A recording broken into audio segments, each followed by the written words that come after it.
Woo! All right, here we go. Back to my happy place, the Irish Breakdown podcast. I'm Vince D'Addario. I am the football analyst here at irishbreakdown.com. That guy right there is irishbreakdown.com's own Brian Driscoll. He's the publisher there as well.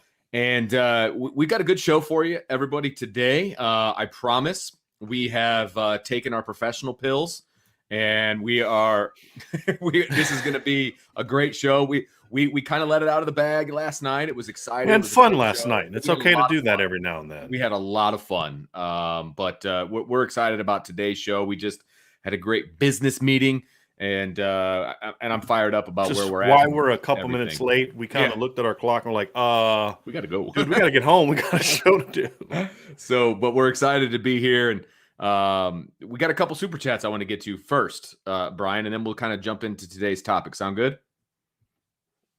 Okay, here we go.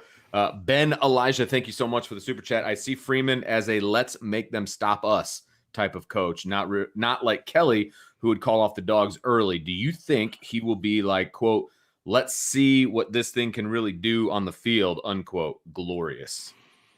Honestly, Ben, I don't know the answer to that. I mean, right. If we look at some of the things that Coach Freeman did this year when they had big leads, kind of backing off and not being as aggressive, what I don't know is that something Marcus Freeman did because that's how he coaches, or is that something that Brian Kelly did with the coaches? I don't know the answer to that. So I can't tell you. And this is kind of going to be the fun of the next couple years is we're going to learn what Marcus Freeman does when the team is up big. We're going to learn how Marcus Freeman inspires his team when they're down at halftime. Yeah. We're going to learn whether or not Marcus Freeman can get the whole team to play with the kind of energy and discipline that he got his defense to play with. That's always the learning process when you have a new coach.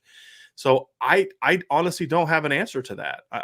I don't know how it's going to be. I would hope that he'd have more of an aggressive, let's get after it mindset, but I really don't know. And so, but to me, my whole thing is I'm okay calling off the dogs if you have the right mentality in the first two quarters, right? Like, 21-0 against Virginia is not the time to call off the dogs. 45-0 at halftime against Georgia Tech is.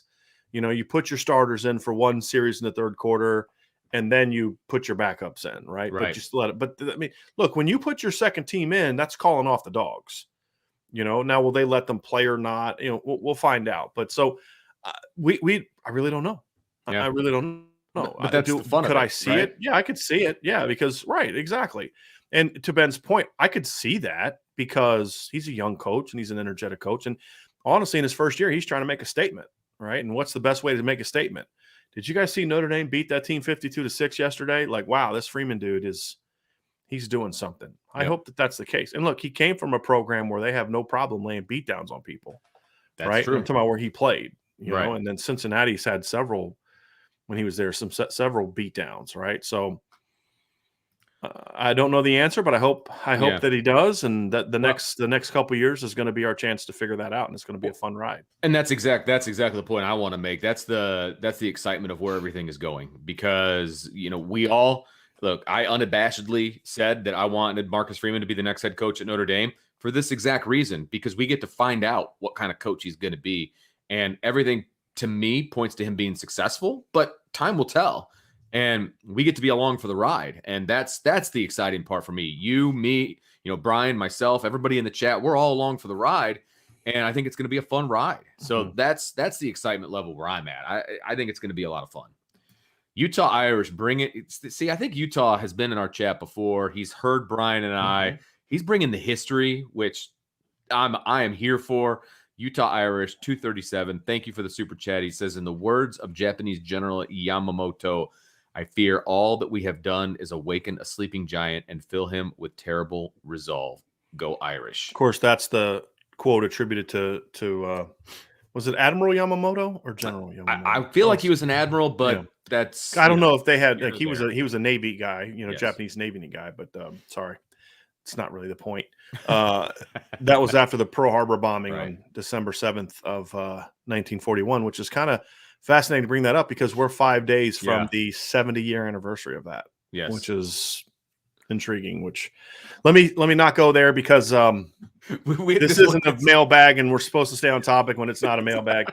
And see, Utah Irish knows how to get me, man. I know, right? That's got me in my feels. But to his point, look, this is something that a lot of people, I've mentioned this in the past, Utah, and this is what I love about this comment is this is something that I've heard before. This was not necessarily the case when Brian Kelly came to Notre Dame because the facilities were a decade behind everybody else. Yeah, the pay was a decade behind everybody else. Notre Dame had kind of become more of a sort of a joke, a butt of jokes than it was a strong program. There was a point in time from going into Brian Kelly, including Brian Kelly's first year, there was a time in 2010 where Notre Dame had lost 3 or 4 games to Navy. They lost in 07, they lost in 09, and they lost in 2010. Yep. And Notre Dame in 2010 had lost to Tulsa, right? Lost to a South Florida team that finished the year with a losing record, right? And you look at where Notre Dame was those 2 years and then where they are now, light years ahead. But it's more so the facilities, all those type of things. And now with the NIL stuff, a lot of people realize like, okay, in the past, I had certain advantages working in my favor when I'm recruiting Notre Dame for a big-time quarterback. Now, if Marcus Freeman and Tommy Rees are that guy that they can recruit a guy, now with NIL, look, there's no more recognizable position in college football than the starting quarterback in Notre Dame. Right. And now you've got a coach that people are going to believe in, parents are going to fall in love with, and you've got a young offensive coordinator that's full of energy and all these different things. And some of the things that we're hearing about people now reaching out to Notre Dame, wanting to be part of the staff, some exciting things. Yes. You look and say like, there's a lot of coaches that are like, okay, let's see what he's going to do, and I've told you before, I know some coaches at some big time programs, Ohio State being one of them, where they're like, we don't even worry about Notre Dame when it came to recruiting. This was like about a year ago. This was before Mark Freeman got hired. Yeah. I can assure you when Marcus got hired that those conversations changed that I had with those people. Absolutely. Now Marcus has got to go prove it. Yeah, exactly. Right? Now he's got to go prove but it. There's still some potentially exciting things coming up. I mean, there's still some holes to fill on the staff and, all of those different things, analyst roles potentially. Like there's exciting things down the pipeline. And believe me, when I tell you, we are going to talk about all of it as it comes, right? We are your breaking news source. So, but I'm super excited about it. I mean, I woke up this morning, it's like I had to pinch myself, be like, is this really, is everything that we wanted to happen happening? Like, is this so really? Far, yeah. I mean, so it's very exciting, to say the least. And now it's show me time for Marcus Freeman, right? Absolutely, I mean, that's the next part is 100%. We're all excited, we're all fired up, and now it's like there's going to be a little bit of a honeymoon grace period, and we'll get into a lot of that in the offseason. But this next 2 weeks before signing day is going to be interesting. How is this staff going to keep the current class together? Right. How many of the current class are they going to be able to convince to sign December 15th on the early signing day instead of waiting until February? That's going to be the first big test for him as a head coach. I think. Agreed. That's going to be the first big test because that's going to happen the first, right? So you say, well, the playoff and all that. Well, that doesn't really start until around that time. I mean, the only thing they can really do right now, I mean, you can talk to your team in the weight room and come up with your plan, but the first big event that's going to happen is your national signing day on early signing period on December 15th. Right. So that's going to be his first test. How can you and it's not just you, it's the staff. I mean, how does Marcus from the staff, what's their plan for going out and getting everybody? I've talked to a couple people that they're going to go out and see some recruits. I've been told they're going to go see Billy Strouth either today or tomorrow, So I saw somebody say that they already met with him today. But I don't know if that's accurate, but and I haven't had a chance. But honestly, at lunch, Vince and I were just kind of like, okay, I see something, Right. Yeah. But hey, like I said, exciting news down the pipe, hopefully. Next one, Ben, thank you very much. Says, since it looks like Vince played hooky again, here's a $5, Vince. Appreciate it, Ben. And there's a lot of people that are commenting on the fact that I shaved and I'm not real thrilled about that. I thought you were going to beard it out a little bit. Somebody said that about a few days ago that Vince wasn't going to shave until a coach was named. And I kind of took that to heart, and I was like, you know what? Today's the day. Good to go. Soft. So, soft. But thank you, Ben. I appreciate it very much. Tommy Guns is fired up to be here. IB Nation, absolutely. I think we had a couple more. David, do you think the quarterback development at Notre Dame has been hampered by the quarterback's coach also being our offensive coordinator? Not at all. I actually think that's a benefit. Mm-hmm. Because again, the development the development of Notre Dame has been hampered by quarterback's coach also being our offense coordinator. The first time, there's only been twice in Brian Kelly's 12 years, 3 times, but most of them at the beginning of his career. Charlie Molnar was the quarterback's coach. Chuck Martin was the quarterback's coach. Since then, Mike Denbrock coached receivers. Chip Long coached tight ends. So the last couple years, and if anything, I think you could say that Tommy Rees is still an unproven commodity in a lot of ways. He's 29 years old. He's been in OC for 2 years. We don't know how big of a role Brian Kelly did or did not play. There's a lot we got to learn about him. But I think you could argue that Notre Dame has done a better job in this last 6 games, and then with Ian Book, of getting the most out of those guys than they did with Brandon Wimbush and Deshaun Kaiser and Malik Zaire and Gunnar Keel and Everett Golson and those kind of guys. So I'm looking to see what Tommy Rees can do with a Tyler Buckner, what he can do with a Dante Moore, should they get him, or whoever else they get in the 2023 class. So I personally, as me as a coach, I always prefer that my OC is the quarterback's coach, because the OC has to kind of be involved with everything. Mm-hmm. So does the quarterback. Exactly. The quarterback is the one position where, like, the offensive linemen just need to know what the offensive linemen are doing. The running back just needs to know what he's doing and the offensive line are doing. The receivers got to worry about themselves, right? The quarterback's got to know what everybody's doing. Yeah. Well, if you have a position coach who also has to do that because he's the OC, I think there's a benefit. I think the big thing, I'm going to say something right now. I think one big benefit, and this is a professional comment. This is not meant to be an insult to Brian Kelly. This is not a shot at Brian Kelly. I have said this before. I think Brian Kelly, being an offensive guy and being someone who wants to have a lot of control over the side of the ball that he has a lot of his experience in, which is what all head coaches do. Jim Harbaugh's that way. David, a lot of coaches that way. Nick Saban's much more involved in the defense than he is the offense. Marcus Freeman's a defensive coach. He's going to be spending more of his actual hands in the dirt, right? It's not a shot. It's just a fact. Right. Now, what is my thing? And Malik Zaire mentioned this when we had Malik on this summer, when we talked about, Tyler Buckner and the quarterback play and all that kind of stuff. Malik talked about how he'd come off the field and BK would have something to say to him. Right. And then Mike Sanford would have something to say to him. And then Denbrock would have something to say to him. And, it's just like, now the OC and the quarterback's coach are the same guy, and your head coach is a defensive coach. Right. The only person going to be talking to the quarterback next year is Tommy Rees. And there's no Brian Polian in their ear either, which I still never understood. Yeah. So there's going to be one voice. Well, that's all I've ever asked for. Right. And so now we're going to find out if that was in fact the issue or if it's something else. Mm-hmm. And that's going to be an intriguing aspect to find out. And because I think as few voices in an individual player's ear as possible, the better. Oh, absolutely. I think that goes without saying, I think, in all walks of life. You know what I mean? Right. When you have one direction, one, voice, I think that makes all the difference in the world, because you're not being, you're all over the place. Right. Right. So. And that comes down to this comment here transitions back to the original topic, right? Because I'd like to kind of transition back to the original topic for now. And we'll get to some other those super chats later, because I think this is one of those things right there that is a big part of, has Notre Dame peaked as a program, right? Because this is what we've heard the last couple of weeks, right? And still hearing it. This was the mantra that we heard about under the previous coach, where it was, the program's gone as far as it can. And then we discussed this a little bit the other day. Was it Notre Dame holding Brian Kelly back or Brian Kelly holding Notre Dame back? Those kind of things. The fact of the matter is what we're going to find out under Marcus Freeman, hopefully, is whether or not, which side is correct in this discussion. Is it, look, Brian Kelly got the absolute most out of Notre Dame. Brian Kelly, Jack Swarbrick, that whole staff, the team, everybody involved got the most, or there's still another level for them to get to.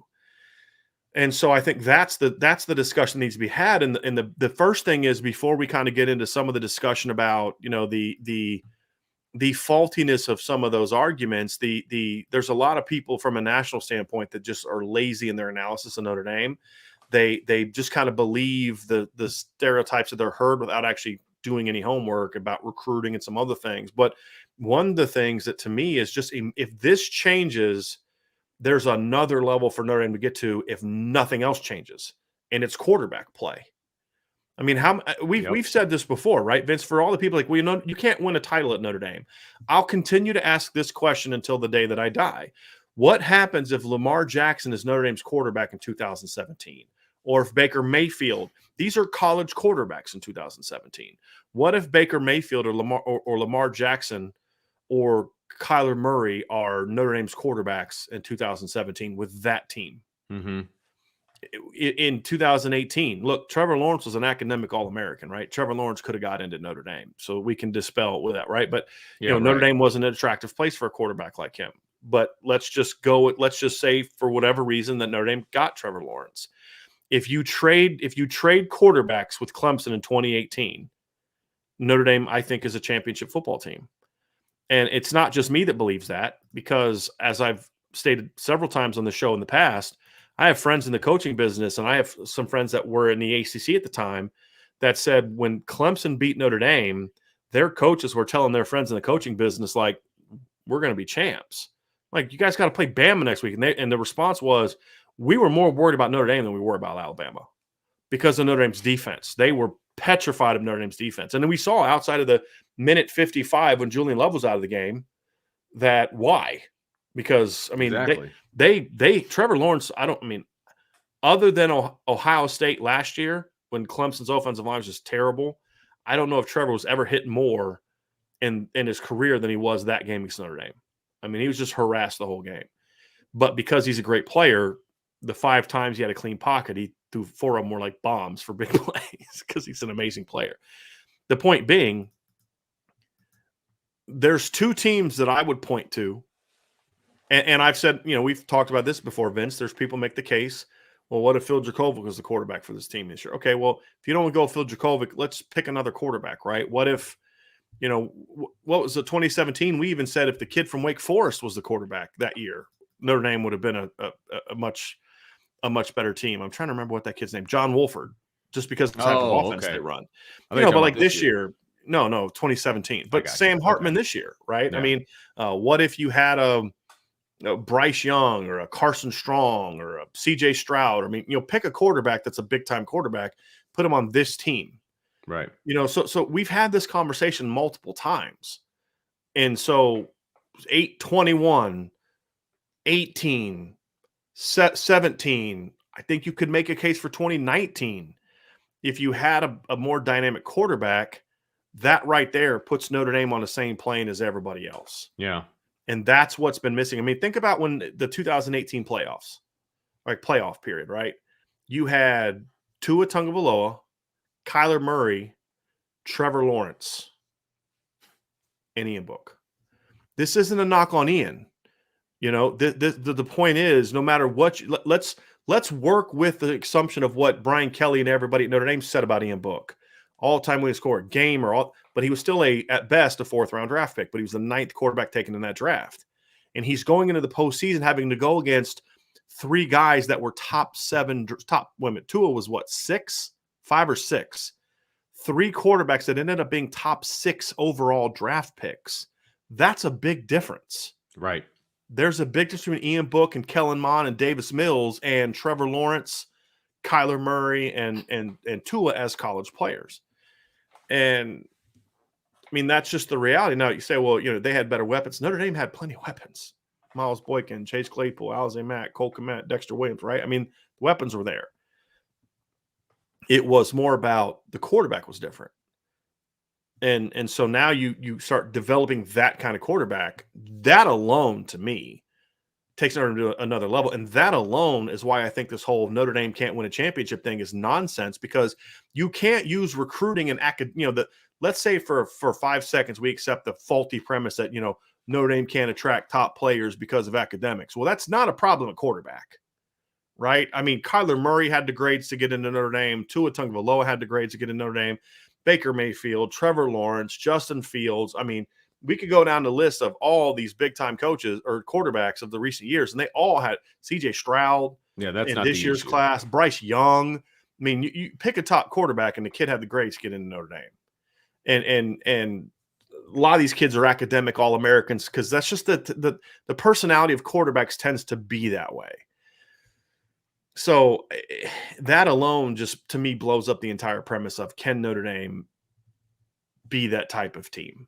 I think that alone does that, Vince. I don't know what your thoughts are on that. Well, and we've said in the past that Notre Dame's basically an elite quarterback away from being special, right? I mean that's been we've talked about this a lot, and the narrative that Notre Dame doesn't have the players to compete for a national championship is garbage. I'm sorry, it's garbage. I mean, all you have to do is watch Notre Dame play, and that's just not the case. So at most positions, right? And I look, I feel like they have upgraded in some positions for sure. Now some positions have lacked a little bit, whether that be from coaching or recruiting or whatever. But I also feel like they were a quarterback away, and they were also a scheme and a play calling away from being elite. And I think that's part of it too for me. But that has nothing to do with being at Notre Dame. It has to do with the people that were in charge at Notre Dame, right? I mean, that would fall, I guess, under the heading of the last show that we did. Was the last head coach holding Notre Dame back, or the other way around? But I feel like it was a philosophy issue, and we talked about that ad nauseum in the past, right? And so I think, if we're talking about whether Notre Dame can get over the next hump, have they hit their peak? I absolutely do not think that, because I think that if they have the right philosophy and they're playing offense and defense to highlight the skill of the people that are on the team, I think that they will have success. And it doesn't matter who they play. Okay. Now, you can have all the scheme in the world if you don't have the guys to run it, right? And there were times where that wasn't the case, but I believe that I gap still has think closed a little bit. It's closed, but I still think there are areas, if we're being honest and objective, where Notre Dame is not where they need to be. So I want to, part of this conversation, I want to go through position by position and talk about where are they behind other top programs, and is that a position they're capable of getting there?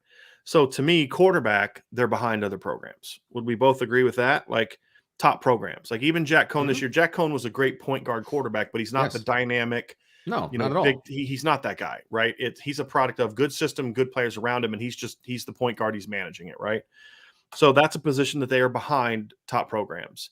I don't believe that's a position where recruiting is a problem. I don't think it's been a problem the entire last 15, 20 years. I mean, think about some of the big name quarterbacks Notre Dame has landed the last 50. Jimmy Clausen, Dane Christ, Gunnar Keel, Everett Golson, Malik Zaire, Deshaun Kaiser, Brandon Wimbush, Phil Dracovic, Ian Book, Tyler Buckner, Drew Pine. I don't think recruiting quarterbacks is the problem. I think it has been a development problem. So I think that's a position that Notre Dame can get better at. Running back, Notre Dame has had multiple backfields during the last 12 years that were good enough to win a championship, including the one right now. This backfield right now is good enough to be a team that can play with anybody. Yeah. No question. And I think that was true in 2017 as well, when you had Josh Adams, Dexter Williams, Tony Jones Jr., Deion McIntosh. I think that group was there as well. The Sierra Wood, Jonas Gray backfield. The Sierra Wood, Theo Riddick backfield, I think was that kind of group. The CJ Prosise, Josh Adams, Dexter Williams backfield of 2015. There, even if you take Torian Folson out with the injury, they have had several backfields, and we're seeing now that they can recruit top backs. I mean, that's not a question mark. And the other thing that I'll say is we've seen plenty of teams win championships with running backs who weren't highly ranked players. Right. Travis Etienne was a 3-star player on Rivals. Clyde Edwards-Helaire was a borderline 3-4-star player. Wayne Gallman, who was the running back on Clemson's first championship team, was a 3-star player. The only team recently that's won with a 5-star running back is Alabama, right? I mean, Ezekiel Elliott was a top 100 back, but Notre Dame had a shot with him. They didn't get him because they tried to recruit him to play DB instead of running back. So running back is a position that I think they're already on that level. Receiver, I don't know if I would say receiver right now is definitely at a championship level, but it's close. If you were to add tight end into receiver, then yes. But if we look at receiver just by itself, I think that there have been units at Notre Dame that were that good.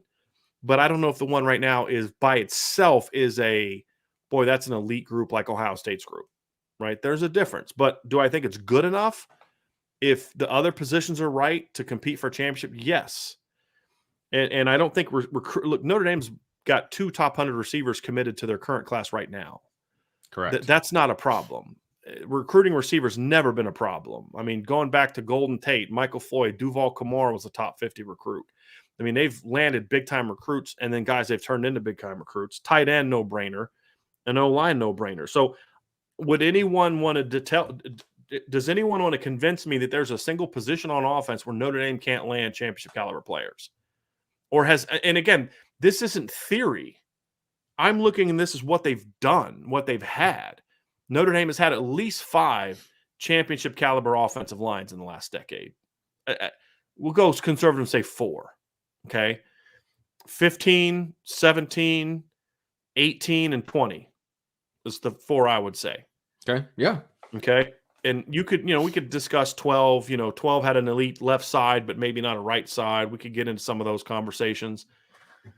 14 was talented, but really young. We could get into those conversations, right? Quarterback is the one position I don't think they've had a quarterback. Now, we could argue that there have been guys capable of it, but just didn't reach their potential. I'm just talking about what they did, not what we, because what I want to avoid in this conversation is theory.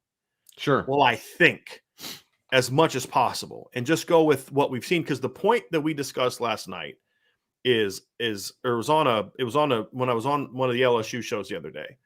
The point that I made is Notre Dame has been a championship caliber team somewhere at every single point that they've had, but it's just never been together. But running back championship caliber unit now. Forget the past. They have one now. Yeah. Yep. Receiver unit, yes. Tight end, duh. In offensive line. So quarterback's the one that's missing. I don't think anyone's going to tell me that Notre Dame's can't recruit quarterbacks because of academics or because of where they're located. Defensive line. I would argue that Notre Dame has had at least 3 championship caliber defensive lines, at least 3. 2012, 2021, and then I'd have to go back 2018 when they had 6 drafted players in that group, right? You had Dalen and Julian at Viper. It was Buck at the time. You had Adi and Khalid at strong side end. You had Jerry Tillery. That was a championship caliber defensive line. Would you disagree with that? Not at all. 2012. I think you could even make a case 2015 with the right defensive coordinator. You had Romeo Aguirre, Sheldon Day, Jerron Jones, or he got hurt. Jerry Tillery, Isaac Rochelle, Andrew Trembetti. You had some good depth on that team. It just wasn't developed. 2015, but I'm just conservatively 12, 18, and 21. Is that fair? Mm-hmm. So right now, Notre Dame has a top 100 defensive end in their class now in Tyson Ford, right. A top 200 defensive end in Aiden Gabera, and they've got 2 5-star defensive ends in the 2023 class. Right. So I don't think recruiting is an issue either. No. Recruiting and development and actual production is there. Can we all agree with that? I would say linebacker right now is not a championship caliber group right now. Is that fair? Absolutely. Can they win a championship with these kids? Yes. But when I say championship, it's not can this group be part of a championship team. It's is this the driving force behind a championship? Because no team that I've ever seen has been a championship at every single position. Bama's had a couple teams that were close. But like LSU's defense in 2019 wasn't a championship caliber defense. It was just they were able to do enough because of how great the offense was. Right. Exactly. So is a unit good enough to be the driving force behind a championship is the point. Right now, Notre Dame's linebacking core is not that group. Agreed. That I agree. Yep. There have been times that has not been the case. I would argue that last year's linebacking core and 2019 linebacking core with Jeremiah in his first year, with Drew White in his first year, and Osmar Bilal, the way Osmar played that year, definitely 2018. And I would argue 2017 when you had Tavon and Greer and Niles Morgan in a 3-man rotation inside, and then you had Drew Tranquil at Rover. That was a heck of a linebacking core that season. And then I think that they didn't have any other years where they had elite linebacking cores from what we saw because of choices that coaches made, meaning playing Niles Morgan over Greer Martini, Jarrett Grace, and Niles Morgan in 2015 meant they didn't have an elite linebacking core. I mean, I think that's a fair thing to say, right? Now they should have, but that's theory. That's a theory. Now recruiting to me is not the problem because I'll say again, there's been one school in college football, one school in all of college football that in the last 12 years has produced 3 Butkus Award winners, the top linebacker in the country. One. Yep. Man, and it's Notre Dame. Notre Dame. So linebacker core, Vince, right now, not a championship unit. They are about to sign the best linebacking class in the entire country. Exactly. So, I mean, help is on the way. And they have a 5-star in the next year's class. Right. Help is on the way. No question. So am I off on these, Vince? Like, would you, up to this point, would you? No, I was waiting for you to talk about the linebackers because I was curious to see what direction you were going to go. And it's no. So what you're saying is you were going to let me make a fool of myself first, then correct me. And then I was going to rebut. I was going to rebut. Thanks a lot, you. Vince. No problem. That's way to be a team player. And then knock you down. But you rose to the challenge. That pay raise we talked about at lunch, it's gone now. Yeah, but no, you hit the nail on the head. I'm interested to see where we go with the secondary. Are you going to split it up? Are you going corners and then safeties? I'm going to go corners and safeties. Yeah, cool. And then I'll also mention years they've had an entire good secondary. So linebacking core, not there now, but has been at times. That is the one group that I would say as a whole, if you count the number of years, has had the fewest number of years with a championship caliber unit other than quarterback so far. But they've had elite players, just the units as a whole haven't always been elite. But I think that's more of a coaching thing than it is anything else. Cornerback.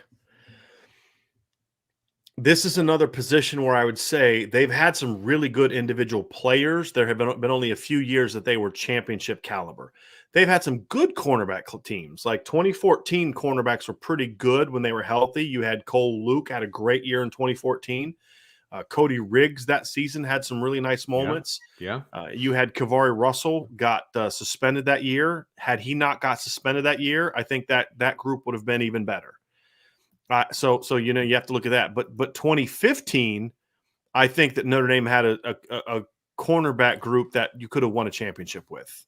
Cole Luke and Kavari Russell. This is Brian Van Gorder's second year. Yeah. That's one of those theory years for me, however, if I'm being honest, because I sit back and look, what would a Mike Elko have done with Kavari Russell and Cole Luke as his corners? But that's theory.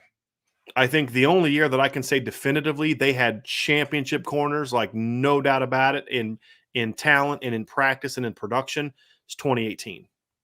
Okay. With Julian Love and Troy Pride. Yeah. That was as good of a cornerback tandem as there was in the country. And if you go look at the numbers, Julian Love was a unanimous All-American that season. The last six games of the year, Troy Pride's production and grades were even better than Julian Love's. Right. Because remember, Troy struggled at the beginning of the year. He did. And then he got hurt and he missed the Pitt game. But if you go look at how he performed after the Pitt game, Troy was exceptional after the Pitt game.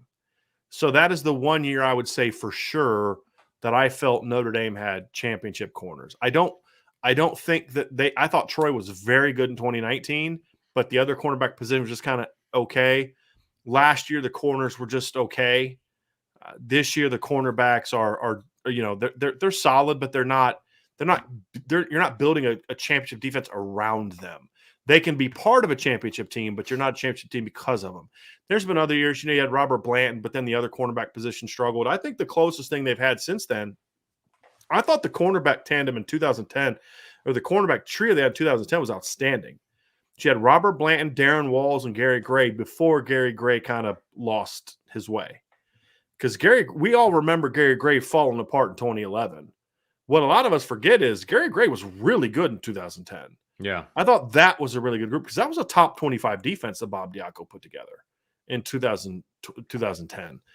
that was probably the closest that I would say, other than the 2018 group, in my opinion. Vince, what are your thoughts on the cornerback position? Yeah, I think, again, might sound biased because I've been a champion of his since, the preseason, but I think Cam Hart can be a championship corner.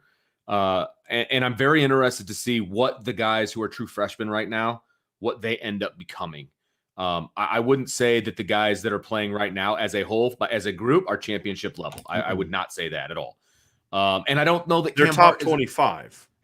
Yeah, absolutely. And I don't know that Cam Hart is a championship level corner right now. But I think next year we may be having a bit of a different conversation. I've really liked the way he's played, but he's been a bit inconsistent here and there. But first that's to be playing. anticipated. Right. Yeah, it's his first year playing, and he was an offensive player a year and a half ago or whatever it was, right? So there's a little bit of a learning curve, and I get that, but I think he can be a championship level corner. I do. But he's going to need help because he doesn't have that help right now. And I'm not knocking the guys that are there now, but I think the guys on the bench that are true freshmen who maybe aren't ready yet, I think they have the opportunity and they have the potential to be championship level corners. I really like what Coach Mickens has done on the recruiting trail since he's been at Notre Dame. And I think, and I really like what he's done coaching up the guys that are on the roster. So I have faith that they can get there, but they're not there yet.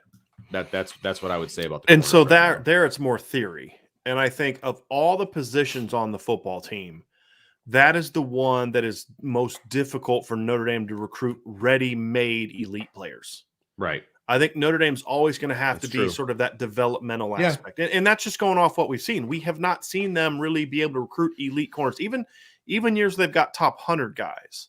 Like you go back to the year, was it 06? They got Rashawn McNeil and Darren Walls, right? That was a really good corner class. The next year they got Gary Gray. Those were top 100 recruits, but they weren't elite. Like I don't know if Notre Dame could get a Derek Stingley. I don't know if Notre Dame's going to be able to consistently land an AJ Terrell. They can occasionally maybe get a guy with better recruiting, but I think they're always going to have to be the Julian Loves, the Troy Prides, the Cam Harts, the Ryan Barnes, the Philip Rileys, the guys that you really love their upside, but they're going to need some time to grow and develop, and they're going to be really good players that end up being like third-round draft picks. Right. Not guys that go on to be first-round draft picks, that kind of thing. So that is the one position that I look at and I say, maybe they can get elite players, but there's no evidence of it. Yeah. We don't know. It is speculation on our part. Right. It absolutely is. Right. But again, I do like where I like Coach Mickens. I do. Right. And again, I don't think it's a him thing. I think that's more of that is one of those things where Notre Dame, and because here's what Notre Dame has going against it. That's a position that for whatever reason, there's not a lot of elite corners that really care about the academic benefits that Notre Dame brings. They're just, for whatever reason, that's just been the case for 15 years. I don't know why. Yeah. The other problem is that's also one position where it is incredibly, incredibly rare to have an elite high school cornerback be in the North. Like you can find elite 5-star kids in the North at every position, in my opinion, except corner. You just don't see it very often. That's a good point. And so I think that also adds to why it's a little bit more challenging. But I'll say this, I don't think you need to have elite corners to have an elite defense. It just helps. Certainly help. And so, that's the geographic thing I'm talking about. Yeah. You're absolutely right. I wanted to address that. Yeah. But I don't agree with that though. I think it's overplayed. It is, because Ohio State has no problem getting those kids from Florida. And they have the exact same weather as Notre Dame. Exact same weather. And I will also say that during football season, the weather's not that bad around here. Not until the final month of the season. And even then, and they have an indoor facility now, so you're only playing in the cold one day a week. Exactly. And Notre Dame ends every season in California. Correct. So you're only talking up to the middle of November that you're playing outside. Can it get nasty in November? Yeah, it can. But it can also be like it is today and be in the mid-50s. Right. But to Jay Tower's point, okay, by the way, how beautiful of a day is it today? I'm just saying. I'm wearing shorts and a T-shirt, and I wore this short sleeve shirt. I wore out. I didn't I was looking to grab a hoodie, and I was like, dude, I don't need a hoodie right now. Yeah. But to Jay Tower's point, though, about playing in the cold, it's not like it was when Lou Holtz was here, where you practiced outdoors in the winter. Correct. they're indoors all the time. Mm-hmm. Now, they'll do some drills outside because you need to get acclimated to the cold. You'll do some things, but it's not like you're spending 3 hours out in the cold. Right. And practices are way shorter than they used to be, too. That's the other part of it. And they're not going full pads all the time. But I also think more and more kids would be willing to go up north if they felt they were going to be first-round draft picks, which is why Ohio State has had no problem landing those kids. Notre Dame does. So I think Jay's got a point. It's not going to consistently happen, but you don't need it to. You really only need to land like one top elite corner every 2-3 years. That's true. And then you pair a top corner, because like AJ Terrell really liked Notre Dame. AJ Terrell was from Atlanta. He visited Notre Dame, high academic kid. Dad liked a lot of what Notre Dame stood for. AJ liked a lot of what Notre Dame stood for. It took one conversation with Brian Van Gorder for him to be like, I'm not looking at Notre Dame now. Right? Now, maybe they could have got him, but those type of players have been rare. Where I could look back and say, boy, if they didn't screw it up, they could have had that 5-star corner or that 5-star corner. That would be unfair for me to say that. AJ Terrell was unique, but they could have had him.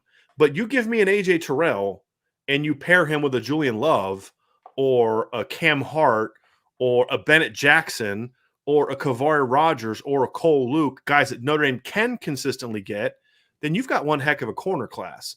But I'll also say this. I also believe that development is a big part of it. Notre Dame's done a great job. Notre Dame hasn't recruited a lot of 5-star defensive linemen either. But they've had great defensive lines that they've turned into high draft picks. But you give me a Benjamin Morrison and a Jaden Mickey every year, and that comes right after a year in which you got, because right now Devin Moore's not in the class. You give me those guys a year after getting Ryan Barnes, Philip Riley, Chance Tucker, and JoJo Johnson. If you can give me those kind of classes every single year with a great coach, which I believe Mike Mickens is, cornerback's not going to be holding Notre Dame back. They won't have elite guys per se, although I do think Benjamin Morrison has elite talent. He has elite upside, in my opinion. But they'll be really, really good. And as long as you're elite on the defensive line, you don't have to necessarily be the elite at corner. That's the other thing. That's a really good point because, look, as much as I have praised Cam Hart this year and at times praised the other two guys that are doing what they do in the defensive backfield, they're getting a lot of help from the front seven. Right, and we've praised them for how they've done against the teams they face. We've also stated that that they're not guys that I love the matchup of against Alabama or Ohio State. And look, this is why we do this show in general. Is we're going to tell you how it is. We're not going to sugarcoat it for you. And if we're saying positive things, it's because we see positive things on film. If we're not seeing positive things, we're going to tell you. And I don't like the matchups with some of those elite wide receivers that are out there. And frankly, we talked about the fact that we didn't like the matchups against Stanford because big, strong, receivers. I was worried about the matchups with the corners, and they stepped up and played pretty well. So, they also haven't had an opportunity to go up against elite wide receiving cores. Maybe they'll surprise me, but it would worry me. It would definitely be a conversation that you and I would have prior to the game, as a matchup to watch. That's for darn sure. So, yeah, it's going to be, again, they're not a championship level right now, but they could be if some things go right for them. Or they can at least be a really good complementary piece, assuming you're elite in other places. Yes. Because I think that's more the goal. That's, to me, at corner, that's more the goal. I think that's what that requires you to and this is the point is, if they get a Ryan Barnes, Philip Riley, Chance Tucker, JoJo Johnson, Benjamin Morrison, and Jaden Mickey, and look at Devin Moore, maybe you can keep a Devin Moore in a class in future years, those kind of things. If you can give me those kind of kids in a 2-year span or a 3-year span, I look at this cornerback group and I say, you can win with that. Like you can win championship with that. You may not win because of that. But there's enough upside in that group where you only need 2 or 3 of those guys to pan out, and you're going to have a pretty good cornerback class. Yeah. Look, Notre Dame, I think Notre Dame fans are going to love Jaden Mickey and Benjamin Morrison. I just completely agree with they're going to love those kids and how they play. And how much I love Ryan Barnes as a player and all those kind of things. So as long as they keep doing what they need to do with the front seven, then the corner doesn't have to be elite. Safety is the interesting one. Because that's a position I have a hard time really wrapping my head around, because I feel like there have been times Notre Dame has had some great individual safeties, Yes. but not a lot of great safety tandems outside of the 2018 group of Jalen Elliott and Alohi Gilman. And that was But elite. even they were, they had some problems against Clemson, but look, everybody had problems against that Clemson team. Right. They also made some plays against Clemson. But I think the Jalen Elliott, Alohi Gilman, that was a championship safety tandem, in my opinion. Now, the question is, would they have been that if they didn't also have championship caliber corners on that team? That's a different question. We could have a debate about that. But outside of that, they've had championship safety, Harrison Smith. It's pretty good, right? Obviously, the 2018 group, Kyle Hamilton now. That what we don't know, and again, this is an honest question. What we don't know is if Notre Dame's problem at safety is they've had some not good recruiters, or if it's a position that hurts them. I would argue it's a position it's been recruiting. Because I look back and I say, you did a bad job not going after Justin Reed earlier. Justin Reed was a very high academic safety from Louisiana, ended up being a third-round NFL draft pick, went to Stanford because Notre Dame was like 2 months late getting into the game with him. So you ask yourself, we could go through and we could do this. We could play this game. Lathan Ransom who's playing at Ohio State now, right? Top safety. He liked Notre Dame a lot. They faded because Terry Joseph's not a very good recruiter and because Brian Kelly refused to call him and get involved in the process. And would they have got him if Mark Freeman was there? We don't know. That's the thing. It's theory. Yeah, right. So that's what we're going to have to find out. And right now, they're most likely, unless they can pull a 180, they're going to lose Xavier Nwankpa, right? They're not going to get him. So far, it's that they're a development team where occasionally you're going to find that unique unicorn Kyle Hamilton type that went to a really good private school in Atlanta, also happens to be an elite athlete. Those kind of things. And then you find a Harrison Smith who went to a Catholic school in Tennessee, Knoxville, Tennessee. Right. And you're going to find that unicorn every now and then, but it just doesn't happen very often. Yeah. And, because there was a 12-year recruiting class gap between, Harrison Smith and Kyle Hamilton. They had some good safeties. I mean, Jamor Slaughter was a good safety when he was healthy. Zeke Mata was a good kind of alley. Zeke Mata would be a rover in today's game, right? And he's pretty darn good one, I think. So we've seen some good players come along at safety, but not the kind of consistency where you're like, well, with better coaching, that guy would have been a star. I can't make that case of good faith. Well, and I will say that right now it's a developmental position. Right. Like they're going to bring in some pretty good guys, and then they're going to have to develop them to a championship level. Right. Like they're not at the point for whatever reason on a consistent basis to bring in that championship level safety. And and again, I'll kind of echo my thoughts on O'Leary that we did with Mickens, is that he was dealt a heck of a hand.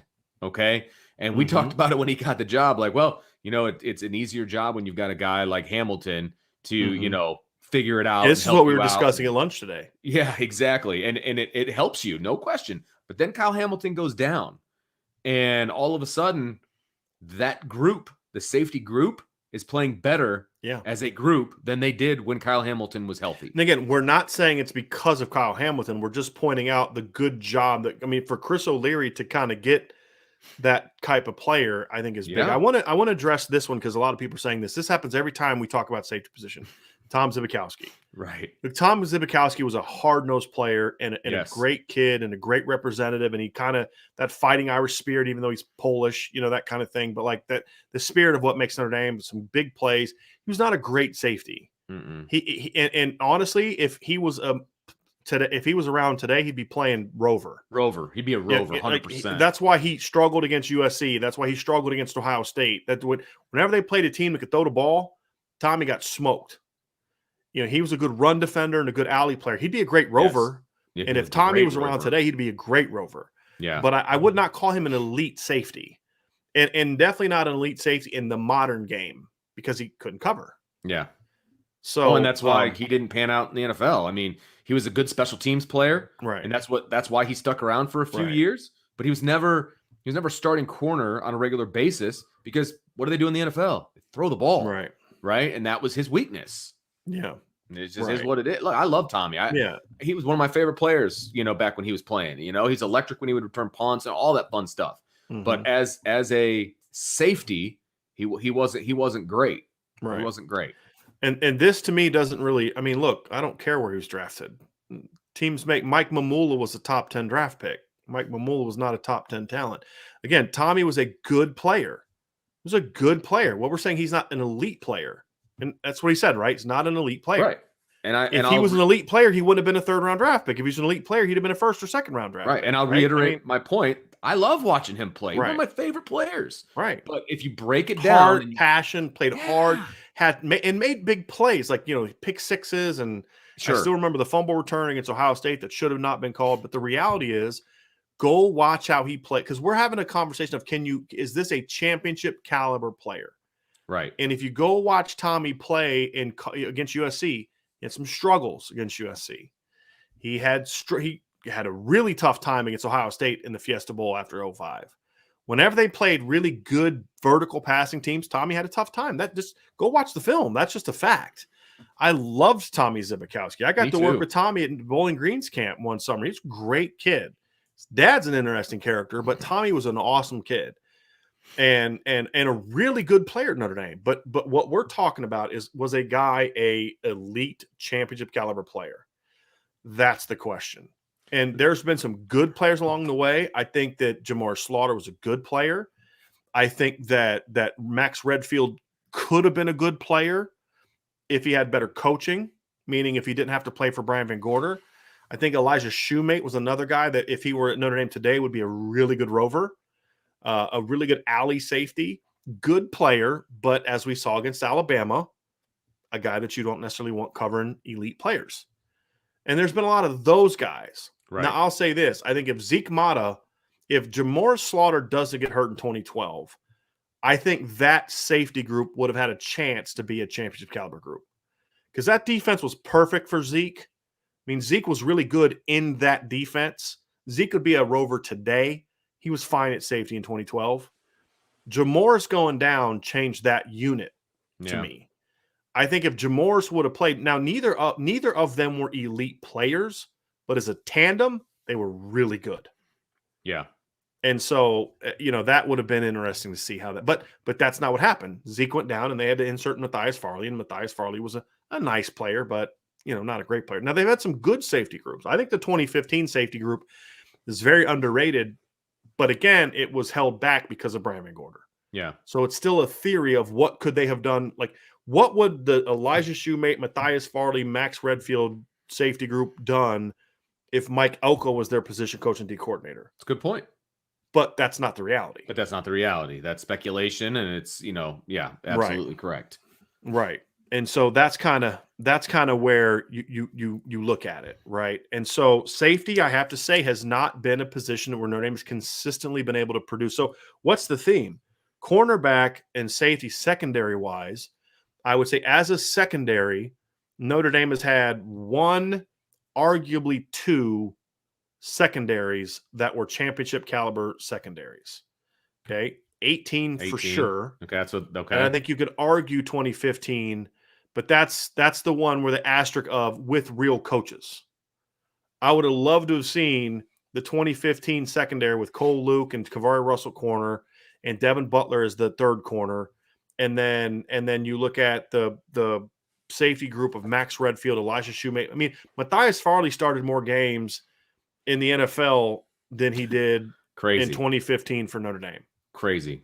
Because he was their third safety. Okay. Well, no, I think it has more to do with the fact that you're right. Yeah, he was behind Elijah Shoemate and Matthias Farley. I mean, Max Redfield. And so, to me, when I look at it, I say that 15 group would have been with better coaching, but it wasn't because of the coaching. And we're talking about the defensive coordinator. So we've seen Notre Dame have at least two secondaries that had the talent to be elite. Yeah. But that's over a 15-year period. That's not a lot. So I still think secondary to me is the biggest question mark. And I think that's partly where you've got to you can't miss with recruits. You can't not develop Houston Griffith. You can't miss with a Derek Allen. You can't, because your margin for error is so thin that you have to hit with those guys. Mm-hmm. And because I believe that here's what I believe, and somebody just made a good point. Can you pull up Jeff Perry's comment at 158? Yeah, I can. If I can find it. There it is. He's talking about Bobby Taylor and Todd Light. So Notre Dame had some from like 88 to like 93, 94. Notre Dame had some great secondary talent. I mean, Tom Carter, Bobby Taylor, Todd Light, Sean Wooden was drafted and would have been higher if he doesn't tear his knee up. Notre Dame had backup DBs getting drafted back then. You know what I mean? Jeff Burris. Forgot Jeff Burris. I mean, they had some really good players back then. And there's some that I'm already forgetting. There were some differences, though. You know, Todd Light was from Michigan. Michigan's just not producing a ton of Todd Lights anymore. You know, I think that's where geographics of the geographic shifts in the country since the 80s and 90s has made it a little tougher for Notre Dame. So they're going to have to do a better job evaluating, and they're going to have to do a better job recruiting. Yeah. And they're going to have to do a better job developing. I'm confident that this group, Pat Terrell's another one somebody just brought up from the 88 team. He was a second or third round draft pick as well. Yeah. So again, they produced a lot of high level NFL players and high level college players back then. So to me, I look at it and say, I think there's potential for Notre Dame to be really good there. And, you know, it's just not there yet. You're projecting, which is totally cool because I was just doing that as well. But yeah, they're not there yet. But I think they can get there with dynamic recruiting. And I think that's the point. This is one of the major points that we've been discussing for the last 48 to 72 hours, right? Is Notre Dame is a dynamic recruiting staff away from being, you know, from challenging a lot of areas. And I think there are some positions that will always be harder than others. And I think secondary is always going to be a little hard. Again, it's not impossible because every now and then and that's the other thing is you got it when there is a Julian Love that comes along in the North, you have to get him. Yes. You can't lose. You can't lose them. And they did that. They got Julian. They got on Julian before anybody else got on Julian. And of course, Julian grew up a Notre Dame fan, which I think helped. But here's a quick glance, Vince, so I'm going to go from 89. Let me see, when did they start? Okay, from 90 on, Notre Dame had Pat Terrell was a second-round pick. Stan Smagala was a fifth-round pick in the 90 draft. Todd Light was a first-round pick in the 91 draft, number 5 overall pick. Rod Smith was a second-round pick in 1992 as a DB. 1993, you had Tom Carter was a first-round pick in 1993. 1994, Jeff Burris was a first-round pick. Willie Clark was a third-round pick. John Covington was a fifth-round pick. Willie Clark didn't even start all the time. Neither did John Covington. And then 1995, Bobby Taylor was a second-round pick.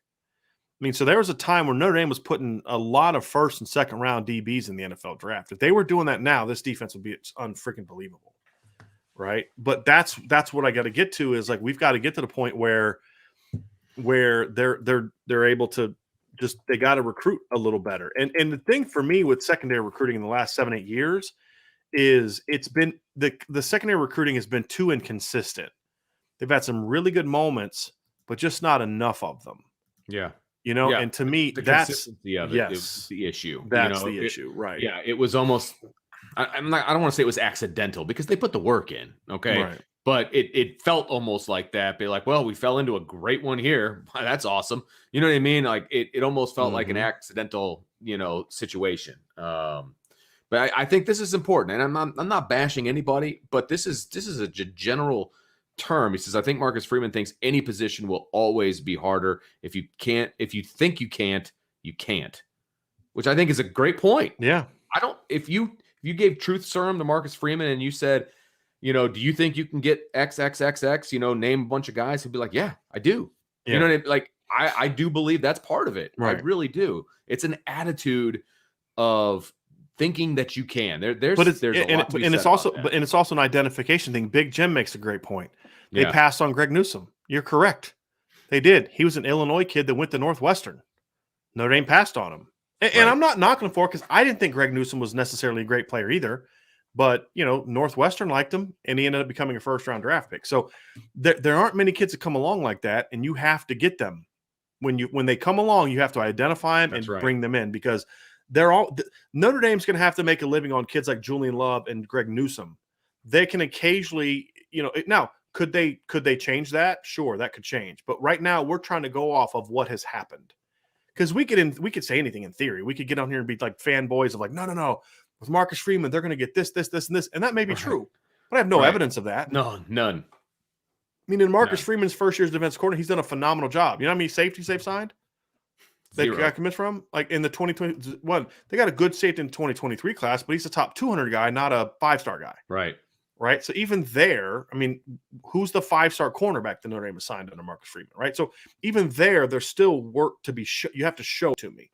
I just don't think you necessarily need elite players there if you're elite up front, but you have to be elite somewhere on defense. And that's the thing. You need to at least be, if you're not elite in the secondary, you need to be elite up front. Right. And that's going to be the key.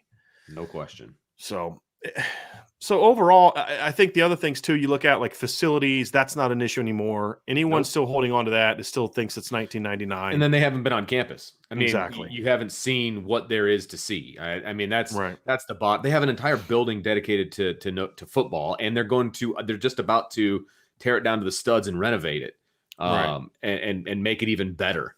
You know, the indoor facility is second to none. Right. I mean, it's really nice. You know, I mean, and they have great outdoor facilities, and they have plenty, right? That's the facilities thing is a tired excuse that you still hear nationally by people that have never been on campus, because that's what the narrative has always been about Notre Dame. And that's just annoying. I'm sorry. That's annoying to me, but So I've seen a lot of people too. Oh, so-and-so was recruited a receiver refer. So that's one thing that is always going to be true. Guys are going to convert. Reggie Brooks started off as a corner and moved to running back. That is something that I think that Notre Dame has done a really good job with, and for several years now, is they just recruit. They've been, especially the last 5-6 years. But Matthias Farley started off at receiver. James Onwualu started off receiver. CJ Prosai started off at safety. They've done Kawari Russell was originally recruited to play running back. That to me is we've advocated for that since we started this channel, and I've been advocating this since I've been covering Notre Dame. Is when it comes to skill players, just recruit athletes, and you can figure all that other stuff out. Yes, you recruit them as with the idea that they're going to play a certain position, but it's okay to just say, "Hey, this kid's an athlete." Julian Love could have played slot receiver, running back in Notre Dame. Flat out could have. Would have been fine. He'd been a good player. No, I think he was a better DB. I agree, but there's always in the NFL right now. Yeah. So yeah. So, as I look at it, I just don't know. One of the other concerns and questions was, okay, well, can Notre Dame pay enough to bring in top coaches? Well, I think yesterday this is now 2 years in a row that Notre Dame has got into a bidding war. A bidding war with it's a bidding war. Okay. I think it is. I think it's fair. A salary battle. Okay. With one of the SEC schools that has always been more than willing to throw money around. Right. And I don't say that in an insulting manner. I respect teams that are willing to do what they need to do to win. No question. And so for me, I look and I say, this is now 2 years in a row they've gone toe-to-toe with them. Last year was for Marcus Freeman, and this year it was for everyone else. Everybody else. I mean, seriously. Look, we know we have substantiated information that offers were handed out to Tommy, to Marcus Freeman, to Mike Elston, right? Those three for sure. And all three would have made them among the highest paid assistant coaches in college football. No, in college football, just period. Right. Oh, okay. Well, there you go. Yeah. I mean, I was told Tom Reese is offered $2 million a year to go to LSU. That makes him one of the 15, 20 highest paid assistant coaches in college football. Marcus Freeman would have been one of the 5 highest paid coaches in college football. And what made it, from what I'm told, what made it difficult for Mike Elston to say no was, number one, his feeling of loyalty to Brian Kelly. Ultimately, he felt his loyalty to the players in Notre Dame was even stronger, but also he threw a lot of money in his direction. And ultimately, he decided this is where he wanted to be. Notre Dame did not outbid LSU. Right. And that's why I didn't want to say bidding. They paid him, right. Yeah. They paid him enough to where it was like, you can keep them. And that's sometimes all you need to do. That decision. It makes it easier to make that decision. Because if a coach is simply just going to go wherever he wants to go, or whoever's going to pay me the highest, that's where I'm going. Fine, go somewhere else. Right. Right? I mean, we got close enough, if it's just about the extra $150,000, $200,000, then go. right? It's not like we're offering you 500,000 and then they're offering you 2 million. Okay, yeah, that would be a bigger deal. We're offering you 1.6, they're offering you 2. You know, are you not going to be able to pay your mortgage at 1.6 million? I mean, you know what I mean? Like, right. So that to me is what Notre Dame has really shown. So all the things that they've done, and then the final piece is just the overall. I'm going to try to say this calmly and not get ticked off today. I'm trying to think what word I can use to not start a fight or get demonetized. The misguided assumption. There you go. That top athletes and when top players, and people normally mean running backs, wide receivers, cornerbacks, safeties, skill guys, linebackers, DNs, yeah, which tend to numerically, statistically look a certain way and are from a certain region. I see where you're coming now. Don't care about going to a place like Notre Dame. Who don't care about going to class. Right. I mean, that's the assumption is because they look a certain way and they're really athletic. Right. They only care about sports. Ridiculous. I've been doing this, covering this team officially for 10 years. I've been covering recruiting for about 13. That is utter freaking hogwash. Utter hogwash. Notre Dame has not been able to get those kids for a host of reasons that were Notre Dame related, meaning they didn't do what they needed to do, or it was a geographic thing. I don't want to go too far away from home, which I understand. And to me, that is something that the best recruiters at Notre Dame said, F that noise, right? These kids want to go there. We've got to find coverage. You come on the show and say it, all right?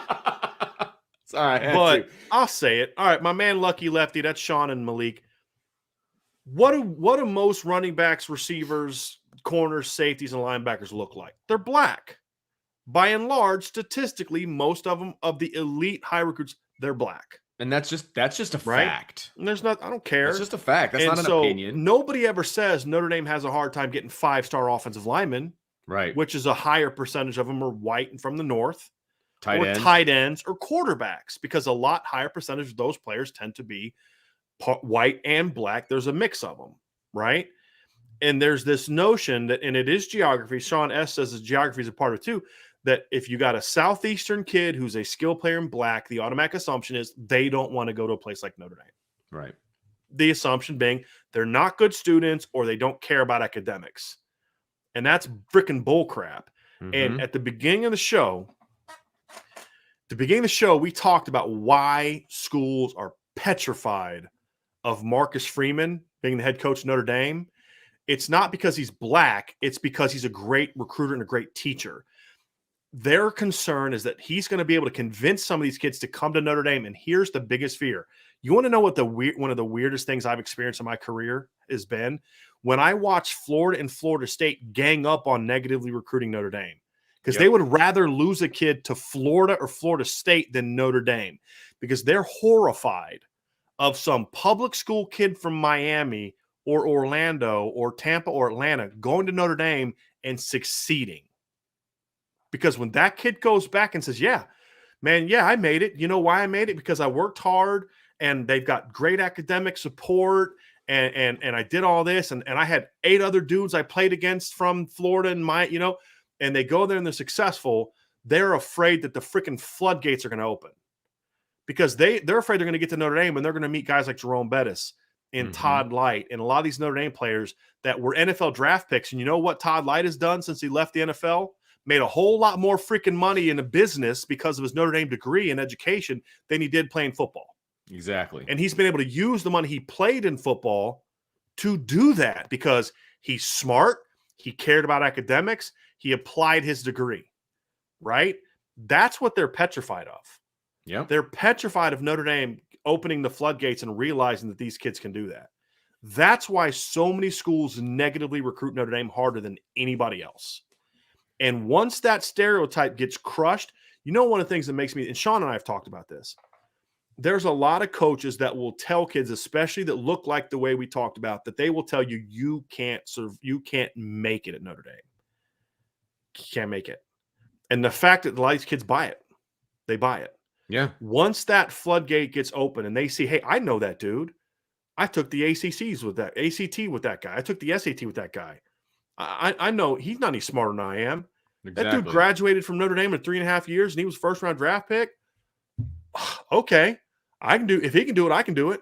Or a guy may be a year ahead of you. He goes to Notre Dame because, man, look, man, the first year was hard, but I'm good now. I got great academic support and all this kind of stuff, and that's the big deal.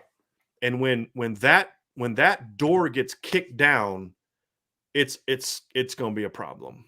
Agreed. It's going to be a problem, and that's why they're afraid of Tommy Rees and Marcus Freeman and all these different guys, because they're not afraid to go get those kids. Correct. And I think that there was a fear, whether it was real or perceived. I think there was a fear of going after the wrong kids.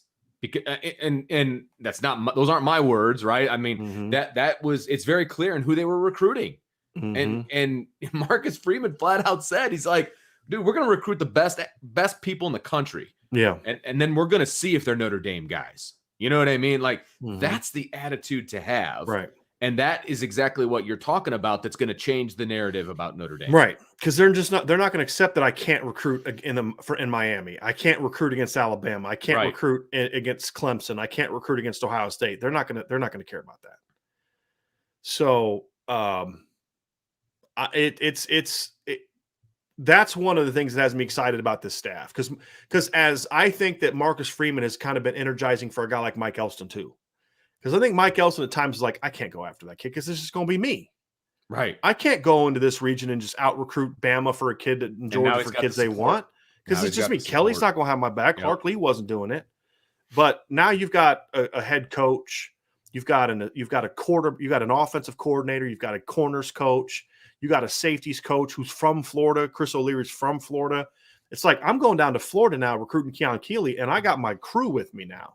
Exactly. Right? It's not just me against the Georgia staff. And the coaches who have had that mentality at Notre Dame have been the best recruiters. I've told the story about Mike Denbrock and T. Shepard, right? You remember me telling that? Where he basically walks in and sits down at the table with like Ed Orgeron and Pete Carroll and like all these Pete Carroll wasn't there anymore. It's Ed Orgeron and Lane Kiffin and like 3 other coaches, because they were trying to basically keep T. Shepard away from his visit with Notre Dame. That's a dude that's like, I'm not scared of y'all. I don't care about you. I don't care how many years you've beat us in a row. Right. I'm Mike Denbrock and I'm at Notre Dame. Right. So I'm going to walk in, I'm going to turn my chair around and sit down and be like, what's up, fellas? Right. Where there's been too many coaches. I'm like, well, guess we're not getting that kid. And that's the thing I love about the staff that's still here. Tommy Rees is not afraid of recruiting against anybody. Marcus Freeman's not afraid of recruiting against anybody. Mike Mickens is not afraid of recruiting against anybody. And Mike Elson, now that he has a crew with him, is showing that, okay, cool, now that I'm not all by myself, let's go. I got you. I'll go get Brendan Vernon from Ohio, right? And that's I'll go get Keon Keeley from Florida. And that's been the kind of the fun thing. So that's going to be that final piece to me, because the facilities are there, all the things are there. They've just got to kick down that final wall of really recruiting consistently at elite level. If they do that, then we're going to be okay. And if we get demonetized, then Lucky Lefty has already got that. So we're all good. We're all good. That's great. We're all good. So let's jump into the chat here, Brian. And I wrote down what time. Okay, I got a ways to go back up here. I wrote down where we left off, because we could go back, which is fantastic. And why are we bringing Ty Willingham into this conversation? I don't understand. He was notorious for being on the Matt 2011 GT. Hard to recruit when you're on the golf course. This is very, very true. That was also a problem for Brian Kelly. It was. Brian Kelly likes not as bad. Brian Kelly wasn't golfing during official visits when 5-star kids were on campus like Ty was. Wow. Here we go. Dave, thanks for the super chat. It seems like only 12 years ago that we were just here. Oh, wait, with Freeman at the helm, do you guys think Hamilton and Kyron come back? I can wish, right? You can wish all you want, but if Marcus Freeman is the kind of head coach that's going to be successful at Notre Dame, he's going to tell them that especially Kyle. Kyron, we maybe have a conversation about, but even him, like he's taken a lot of hits the last 2 years. Like Kyron, look, man, like if you got a window, it's not a great running back class. Next year's running back class is going to be stronger.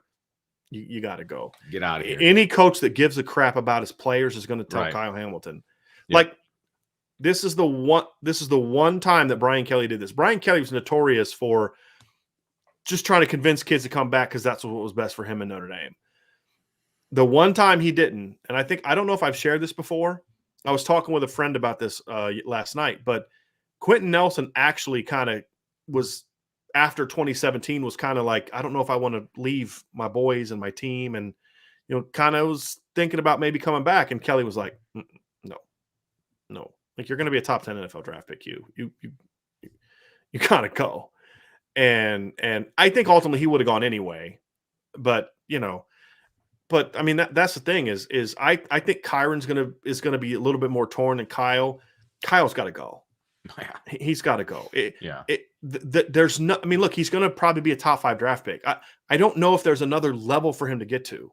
Right. I don't know if he has anything to prove. The only thing that you can run the risk of, he's a 6'4" safety. I'd be worried about him getting cut all the time. Yeah. So having another knee injury. Yeah. I mean, that's absolutely no question. C. Sievers, thanks for the super chat. I'm a fan because my Nana sang me the Notre Dame fight song as a baby. In my 48 years, this is the most fired up I've been since Lou. I talked to a good buddy of mine who's been around the Notre Dame program for a long, long time. And he said, I haven't been this fired up in decades. Yeah. I mean, there's a lot of that going around. Absolutely. Yep. Savage Cyan Fitness. I'm going to go with that. I apologize. I feel like what's happening now is what happened with the Cubs right before they won the World Series. Go Irish, go Cubs. Okay, no, I hope that's not the case because I don't want them to win a title and then suck. And lose all their coaches and all their best players after that. So I want to have some sustained success. Okay. Maybe it's what happened before no, I'm not going to say that either because they're big cheaters. No baseball references for me. Sorry. Thanks for the super chat, Chris. Really appreciate it. AJ, also, thank you. Didn't get a chance to comment last night, so here's my last joke about Brian Kelly. In the LSU presser, he said, "You better know your players." Same guy that called Devontae Vaughn for an entire year. He did that all the time. He butchered people's names. And the best was on signing every day. Year. Oh my god, signing day was the best. Like looking down at his pronunciation guide they give him, it's like, like how do you not know who you just brought into your class, man? It's 25 kids. There's some head coaches that are like that. I remember I was at a place, I won't say where it was, but we had a head coach. We were going over our senior day stuff. And, that's just one of the things you do as a coach. When you're getting senior day, you're going over who's going to be there. And the head coach has to talk to, and he's like, we had a linebacker and he was like, well, where's Kareem's, what about Kareem's dad? Is he not going to be there? And our D-line coach kind of looks at him. He's like, his dad died when he was a freshman. Like, how do you not know that? Your player lost his dad when he was a freshman at when your he was school. On your team.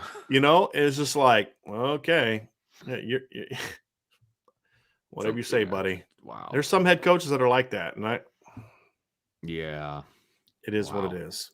Justin, thanks for the super chat. I love the discussion about Notre Dame sneaking into the playoff and winning a title without BK, but is the emotion sustainable for the playoffs for the players and the staff?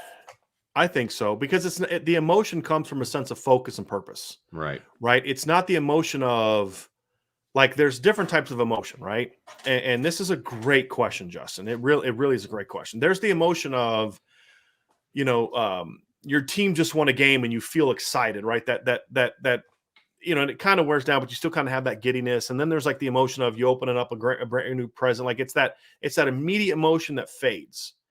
Right. What this is more about is sort of that driving fuel that can carry a team through an entire season, that sense of disrespect, that sense of us against the world, that sense of, we got turned on by the people that, whatever that is. And that is something that's not just a feeling, that is a purpose, right? That is I'm going to take this disrespect and I'm going to use it for every lift that I'm doing in the weight room, for every route that I run in practice, for every tackling drill that I go through, it is all with that sense of, disrespect, and that it's an energy, not an emotion. Right. And so is the emotion sustainable? No. Is the sense of purpose sustainable? Yes. And that then fuels you to when you get to the moment where the game is playing, you have basically, it's like you have convinced yourself to develop a level of anger that just won't fade until you've accomplished what you set out to accomplish. And so that is sustainable. But guess who can keep that fire burning, and guess who can keep that desire burning? All these coaches that have come. I'm just back. saying, yeah, you know what I mean? Like, right. That was one of our things about Brian Kelly's, because he was always businesslike, and it's a business trip, and it's this, and it's, you know what I mean? And it that doesn't always work. Okay. There's a time and a place for that, but that doesn't always work. And I feel like this staff, this head coach, will know how to stoke the fire in the proper ways. And we'll see. He's never been a head coach. I get that. But I just have a feeling that he'll be fine in that manner. Michael with a super chat, Notre Dame in the playoff would be absolutely the biggest audience ever between the Notre Dame haters and the Notre Dame fans. Don't think that the committee doesn't know that. That's a piece of it. Look, they're going to need people to lose. Right? Absolutely. But this thought of, well, would this team pass? No. Nobody's passing Notre Dame at this point in time. That's behind them. Now, will Notre Dame just leap Oklahoma State because they want the money? No. If Oklahoma State wins this weekend, Oklahoma State's going to be in. Right? I mean, they should be. They should be. If Michigan wins, if Cincinnati wins, if Bama wins, they should all be in over Notre Dame. Yes. But if the teams lose that they need to lose, so basically Georgia and Baylor win. I mean, that literally is Notre Dame's path. That's it. Right or there. Georgia and there's other combinations. Like Georgia and Iowa, right? Like those are the two that I still don't feel great about them being in over Cincinnati. We can discuss that till we're blue in the face. Right. I hope we don't have to get there. I hope they all lose, and then it's a no-brainer. Then Notre Dame can jump up to the 3 slot and don't have to play Georgia in the first round if that's what some people want to do. But the point being, if the right things happen, the committee's going to have no reservations about jumping Notre Dame up, right? Because it's a moneymaker. It's a great storyline. Oh. And Notre Dame's playing really well, good football too. It's not like Notre Dame sputtered down the stretch. They didn't pull Alabama and barely beat a bunch of bad teams late. Their bad games are early. Yeah. Yep. Christopher Morgan, thank you for the super chat. Really appreciate it, Christopher. And next up is Matt. Thank you. Tell me why this is too simplistic. Notre Dame lost to Georgia in 17 by 1, who in turn lost the national championship by 3. Why does that not prove by itself that we can win a title?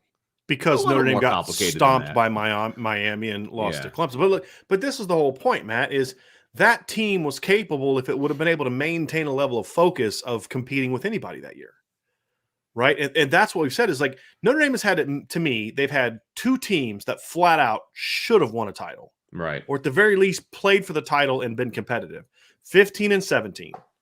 But certain factors kept them from getting there, in my opinion. And part of it being quarterback play in 2017. And there's been other reasons too. Part of it was a coach that did not get you properly motivated to play a November night game against a top 10 team. I don't know how that happens, but that happened a lot. But I feel Notre Dame has had teams capable of winning already. It's just, do they have the leadership, the structure, and all those kind of things? And, they were sometimes just one position away. And I still, to this day, I'll take this in my grave. If Malik Zaire does not get hurt against Virginia, Notre Dame plays in a championship game. Would they have beat Bama? I don't know. But it at worst, it would have looked a lot like the actual title game, where it would have been a down-to-the-wire game. That was, to me, Notre Dame's best chance to win a title without an injury. I mean, that team was – that was their best team. They were humming. Because they had skill players that you couldn't cover. I mean, I don't care who Notre Dame played. Bama didn't have anybody to cover Will Fuller. Because you know who else didn't have anyone to cover Will Fuller? Ohio State and Clemson. I mean, Will Fuller had an 80-yard touchdown against Ohio State, and he had, a couple big plays against Clemson, and that was in a freaking pouring rainstorm. Right. You're like, well, good luck. They would have had a little tougher time playing him in a non-rainstorm. So again, that's kind of what I look at and say they've had those teams. It's just they didn't get it done for whatever reason. A lot of it self-inflicted wounds. Sure. Greg, thank you very much for the super chat. It's actually a 2-parter. Does anyone really believe Notre Dame has peaked? Isn't that the thing people say when they want to fire up the haters and also clickbait the angry ND faithful. I do not think those talking heads really believe that. Thank you for the other additional super chat. It would mean maybe 6 teams in the country can win a national championship. That would make college football very, very boring for the 95% of us. Well, I don't think there are a lot of teams that can win a championship. And I'll be honest with you. I used to think, so if you go back to Greg's original question, I can. I actually think a lot of them do believe that. I think there are some people that do it for effect. I think Mark May says this thing about Notre Dame that he says to just fire up Lou Holtz, and he does it for it's a shtick. I've been told that before about Mark May. It's a shtick. I think a lot of these guys genuinely feel the way that they feel about Notre Dame because number one, they're ignorant of the facts. And I'm not saying they're ignorant people. I'm saying they're ignorant of the facts, right? What does Marcus Spears know about Notre Dame? How many times do you think Marcus Spears has been on Notre Dame's campus? He says what he says because he played at LSU and he's from there, right? I mean, how many of these guys actually do you think spend a lot of time at Notre Dame? And the few people that have, you're like, I came away with Notre Dame of different. I mean, people always talk about like their facilities and all this kind of stuff. And it's like, man, their facilities are right now state of the art in a lot of ways. I mean, their new stadium upgrades are phenomenal. Yeah. You go to the recruiting area in Notre Dame Stadium, you go into to the indoor facility. I mean, it is impressive stuff. The locker room now is first class. Awesome. It's all I've been in there. It's awesome. It is tremendous. Yeah. But a lot of people still live in this. What it really comes down to, Greg, is are there some people like I think Colin Cowherd says the things that he says about Notre Dame because Colin Cowherd is a master of creating emotion in people that helps him make money. That's why he's where he is, people. And that's fine. Okay? I mean, it is what it is. As long as you know that going in, enjoy it. Paul Feinbaum's that way. Paul Feinbaum doesn't anger me because I know what Paul Feinbaum's trying to do. And I mean, he's been consistent with it for decades. Nothing but love for you, right? I think I don't enjoy your show, but I don't get angry about it. When I listen to like David Pollock and Kirk Herbstreit, I just think they're speaking from ignorance. I think that's really what it boils down to. I think they actually believe the things they say. I think they actually believe, but part of it too is, let's be honest, they have a head coach at Notre Dame that's been feeding them this for years because he has been someone who's kind of tried to pump himself up. And so when you look at that, I think that that's kind of been a big factor in why people believe that, because if you're being told that by the head coach or support staff at Notre Dame that, hey, we can't do this, we can't do that, we can't do this other thing, then you're going to believe it. And, that's kind of what everything good over there? Yeah, just my littles will be home in about 5 minutes and the garage was closed. Okay, so I gotcha. Just had to take care of that real quick because my wife's not here. Okay, Will with the super chat. Thank you very much. We already know that Notre Dame hasn't peaked because we now have a top 5 program in recruiting with Marcus Freeman. The only way is up. Recruiting is definitely helpful in that regard. But he's got to look. Here's the thing too. We have to understand that Marcus Freeman has to still finish. Right, he has to prove that he can put these classes together. It's a great start, but he's got to prove that he can. Sustainability is going to be the big thing. Yes, absolutely. Christopher with the super chat, thank you. Watch Ryan Day go to the Bears. Luke Fickell goes to Ohio State. So we now have Marcus Freeman. What an opener for 22 since Marcus Freeman played at Ohio and the Bears. So you kind of have a 3-way triangle of interest, I guess, on that first weekend next year. So believe me, the storylines will abound. Even if there's no coaching changes at Ohio State and Cincinnati, Marcus Freeman's going back to where he played. So that by itself is a huge storyline. And if he happens to be going up against Luke Fickell as well, position coach, that would be really fun. Yeah, exactly. So it's going to be very, very interesting either way and a fun watch for that matter. I've always wanted to see the horseshoe. I'm actually... that was the first place I watched a college football game. Was it really? I was in the fifth grade, and my basketball coach for my league, because I was in Northwest Ohio. It's like you go to the elementary, middle, and the high school are all the same. Like, I went to Bath Elementary, went to Bath Middle, and I would have gone to Bath High School. Same thing with where Mike Elson was from, St. Mary's, that kind of thing. So anyway, the fifth grade rec league team that we were in, and it's all Bath. He was a dentist, local dentist, Dr. Flack, and he had season tickets to Ohio State. And he was not going to be able to go one weekend. So he asked my dad, hey, do you want to go to a game? And I loved college football. And I was an Ohio State fan, or I mean a Notre Dame fan, but I just loved football, as a little kid, and so my dad was like, "Yeah, we'll do that." So that was the first college football game I ever went to. It was a Notre Dame, it was an Ohio State Wisconsin game, and I believe it was in Barry Alvarez's first or second year at Wisconsin. So they were bad, nice. And they were terrible. So, but yeah, so that was the first college football game I ever went to was an Ohio State game. It's different. It's a lot different now than it was then, but I still remember the shoe and the big opening and crazy tailgate situation, crazy tailgate scene. Bill with the next super chat. I like that 1988. That's well played right there. Good afternoon, gents. Thanks for keeping us in the loop over the last 2 days. Go Irish. Hey, and Bill, thank you for signing up for the message board as well. I got your. I hope you got the email from me, but I really appreciate that. We had over 200 people sign up for the message board in the last couple of days, which was awesome. Yeah, no question. And also partly why it was going a little slower. Yeah. Matt with the super chat. Thank you very much. Let's not downplay in-game management and a coach with the it factor. No, it's very important, and that's one of the things we don't know about with Marcus Freeman yet, look, and being a coordinator is different than being a head coach. He still has a lot to prove. We all think he has these traits, and I wholeheartedly believe he has those traits.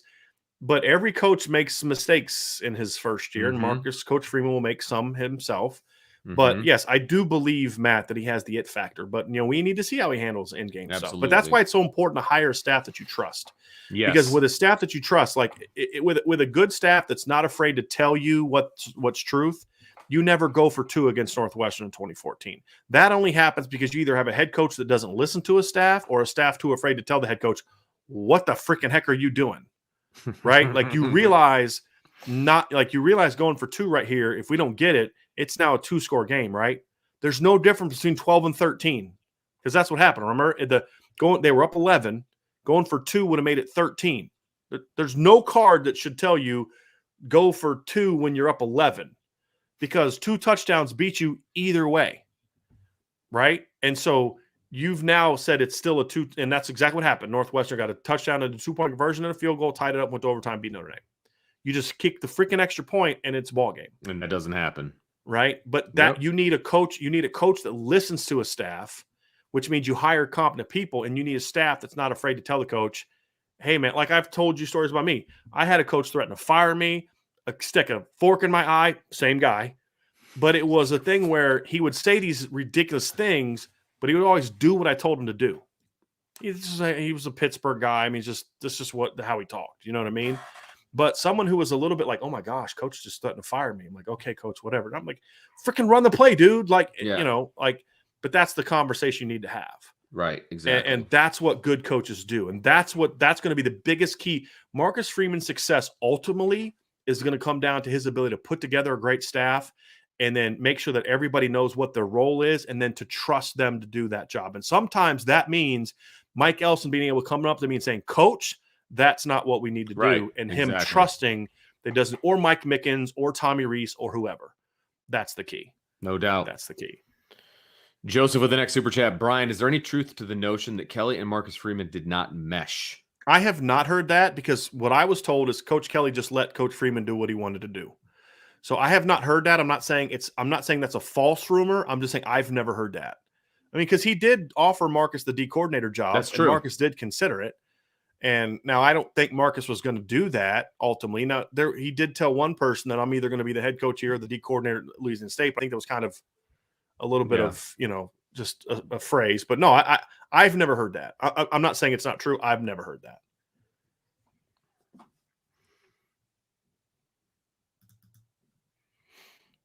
How many more of those do we got, Vince? Just a few, but I'm looking for them. I'm going not super slow, but slow enough that I want to make sure I don't skip any. But I know we've got more down here. There we go. Michael with the super chat says Freeman was a terrific defensive play caller, but now as head coach, won't that take away from the team his best quality? He'll be lost in the minutia of head coach work. How does he balance this? What about a great O-line coach with experience? I don't think that his defensive play calling is his best attribute. I think being a great play caller comes from a great week of preparation. And I think play calling is kind of one of the last parts of it. I think the game planning, the preparation, and all that leads to being a great play caller, and he's still going to have a role in those things. I don't know. For all we know, he still may be calling defensive plays. But I think Yeah, what we don't know made what the him, setup's gonna be yet. what made me want him as a head coach is not he was a great defensive play caller. Honestly, that's not going to matter a whole lot when it comes to being a great head coach. It's the discipline, the instruction, the energy, the having a plan, sticking to that plan, being able to get everyone on board towards that plan, the recruiting, all those things factored into it. Yeah. But the key is going to be, Michael, and this is a very good question, a very fair question, is you've now got to find people that can do that as well as you did, or at least, I'm going to point you in the right direction. Now go do it right now. Put your little spin on it. But this is the philosophy of who we're going to be. I think it's going to be key. And as far as an O-line coach with experience, that's fine. If you can find that guy, I just say, hey, hire the best possible guy. And if he's been a coach for 3 years, great. If he's been a coach for 30 years, great. I think the dream scenario for me would be some combination of Chris Watt as the O-line coach and Harry Hiestand being involved somehow. That would be a dream scenario for me, because then you have a little bit of both. Harry can just coach ball and be in the film room, and Chris can coach them on the field and go recruit. Yep. And to me, that would be that'd be pretty great. That would be because so far, man, I mean, it's just like, I want this, I want that, I want this. And so far, Freeman's like, got it. So I'm just gonna keep throwing it out there, right? Like, okay, Chris Watt and Harry Hiestand is some kind of combination. Let's do this. Just put it out there. Yeah. Let's do it. Put it out there and see if it lands, right? Let's do it. Let's do it. Steve with the next one, man. Thanks, Steve. My least favorite moment of the Kelly era. I asked Coach Freeman, no little Giants plays. Yeah. Yeah, that would be the reference to that awful Michigan State situation. Mm-hmm. So I'm going to pull these up, Vince. If you want to go ahead and we had that one up earlier. I just needed to throw that up there because it was. Oh, yes, that was fantastic. Matt also said some cash for your ACCs. I think that was around the time that I was going on my non-politically correct talk. It wasn't a rant. Sorry. It was a conversation. Yeah. No, it wasn't a rant. You're right. Jay says Tom Lloyd reporting that Coach Marcus Freeman will hold a big get-together with the entire 22 class. New NCAA rule allows official visits again with a new head coach. Big news. If huge. That is true, that is a super intelligent way to kick things off. Yeah. Super smart. And a great way to keep your class together. Yes. And that's the big thing. He's got to keep the kids that are still in the class. Yes. There's one guy I'm okay losing. Everybody knows who it is. If Moore and Walker wants to go. You got to keep CJ Williams in the class. You've got to keep the rest of your DBs in the class. If you got to keep your D line and your O line and your, all those guys, and then add to it. That's going to be the key. The Iron Price, thank you for the super chat. Very happy with the Marcus Freeman hire, but I do still have reservations about Reese. I'm not certain he is a great recruiter or developer of quarterbacks. Your thoughts? Well, I think that the recruiting thing I would definitely disagree with, because I think when you look at the success Notre Dame has had recruiting offensive players the last 2 years, now the current freshman class, Chip Long had a very big hand in, right? I mean, Lorenzo Stiles, Deion Colsey, Tyler Buckner, a lot of those guys were Michael Mayer as a sophomore class. Kane Barong, right? A lot of those guys Chip Long had a big role in. But Tommy was the driving force on offense behind Logan Diggs, for example. The current committed class, which has two excellent receivers, really good tight end tandem, a good offensive line class, a good running back from Texas. The quarterback's the one where I don't think he did a great job. We've talked about that, and I criticize him for that. But the rest of the class, he's had as big of a role recruiting the offensive lineman as Jeff Quinn has, to be honest with you. He's had a bigger role in the receiver recruiting than the receivers coach did. That's just a fact. Just reality. Is he an elite recruiter? Not yet, but he's got the potential to be. He's 29 years old. Yeah. I mean, there aren't a lot of guys that have had success recruiting the way he has at his age as a coordinator, because most people weren't coordinators at that age. Developer of quarterbacks, that is a TBD. I mean, that's to be determined. I've seen some optimistic things, but I want to see how Coach Reese does coaching quarterbacks when it's just him. Right. We're going to find out real quick. Yeah, we are. If Tyler Buckner's the real deal, he should be able to get him to play at a pretty good level next year and then continue to develop him. That's going to be his first project, right? And so we're going to learn then. But I'm willing to give him some time to see. Hey, let's see what he can do, right? Savage getting back in, replying to the baseball comment that the reference that he made, said my baseball reference was meaning the energy around the team. And I agree with that. There was a lot of positive energy around that Cubs team going into the 2016 season. I was just messing around, taking a shot, because Vince is a Cubs fan. Yeah. So just messing around with Vince, about how they won their title but then sucked afterwards, which doesn't make a lot of sense for me, honestly, because I'm a Reds fan, and they haven't won a World Series since I was 12. So, but, Vince cares more about baseball than I do. So if you say the Reds suck, I'm like, yeah, okay, sure. That's why I stopped watching baseball. So. And someone's like, did you hear baseball's on lock? And I'm like, okay, that means I'm going to watch the same number of games next year that I watched this year. Yeah. And it's December 1st, so the fans don't care currently either. So, yeah. Greg, thank you very much. Those upgrades you mentioned were incredible. Then when I wrestled at Notre Dame, we would do up and overs in a much different stadium. Yeah. And even just from 2010.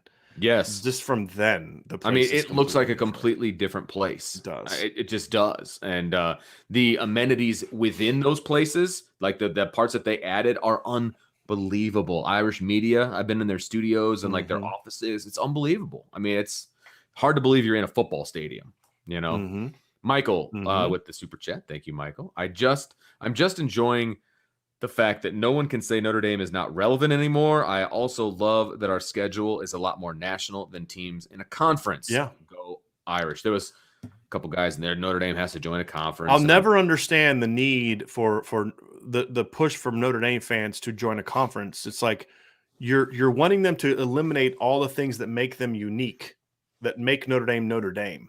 Otherwise, they're just like anybody else. They're just some local team that I like because they're my local team. Right. It's like, this is what makes Notre Dame special. Exactly.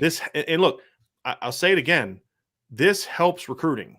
Notre Dame not being in the conference helps recruiting with a lot of kids. And that's not my opinion. That's what I've been told by player after player after player, parent after parent for over 10 years. And so, yeah, we got a big one from Super S. Hobson. Massive. Holy smokies. I'm waiting to get an email like, hey, man, that was only supposed to be $29.99. Which could very well be. Could very well be the case. But thank you. I think it was. Oops. You can put an immediate try to, if you want to, just quickly go to Google and try to put an immediate hold on that, or call your credit card company immediately and say, hey, look, that wasn't meant to be that. But we appreciate the sentiment. We'll take the sentiment. Yeah. But he says the problem is that we have not played well in big games. We must win one of those games. Just like Georgia beating Bama must happen before belief comes. You know what? I get it. I get that completely. And I am not going to disagree with you. Notre Dame needs to show that they can win big games. There's no question. We can throw all the stats at you that we want about how good Notre Dame has been against unranked teams and what their record is against ranked teams. And then you can even go and say their record against top 10 teams. It's not good. And it needs to be better if they want to be elite. I'm with you 100%. But my excitement level is that they may have somebody in place that can do that. But we'll have to see. And you're right. I understand if you want to wait to believe. I get it. I get it. Yeah, I mean, look, Marcus Freeman's not like this magic pill that all of a sudden everything that failed. He's got to prove himself. Yeah, absolutely. I mean, I think you're absolutely right. He's got to prove himself. And there's going to be excitement. He's going to be able to kind of do some things on the recruiting trail right away because of the energy and the emotion. But at the end of the day, if next year they go out and they get beat by USC, beat by Clemson, and beat by Ohio State, we're back to where we were, right? If he loses his next 3 major bowl games, then it is no different. And you're absolutely right. He's got to prove it. Our excitement comes from, I just feel like they have someone that can do that and is going to put the staff around him to do that. Right. And that's the thing that I'm like, the fact that he came in and connected with Mike Elston the way that he did tells me this isn't someone that has the kind of ego that's like, okay, yeah, the players love this guy. Well, I can't have them loving him more than they love me. There's a lot of coaches that do that. He came in and was like, well, I mean, this D-line guy's he's got it rolling. I've been told that there were 2 or 3 games this year that Marcus Freeman relied heavily on Mike Elston's input when it came to putting the game plan together. There's a lot of guys like Marcus Freeman that have every reason in the world to be cocky, to say, hey, thanks for your help, buddy. I got this. And we didn't see that. So point is, that tells me he is someone who understands I'm only as good as the people around me. And if I'm great and the people around me are not, then guess what? We're not going to be great. And at the end of the day, I think that's something that's very, very important.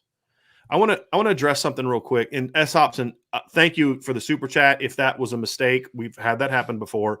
You need to get on it quickly with Google, and I mean, like immediately, and say, "Hey, this was a mistake," or get with your credit card company and say, "Cancel that charge" before it gets processed. That's what you're going to need to do. So, yeah.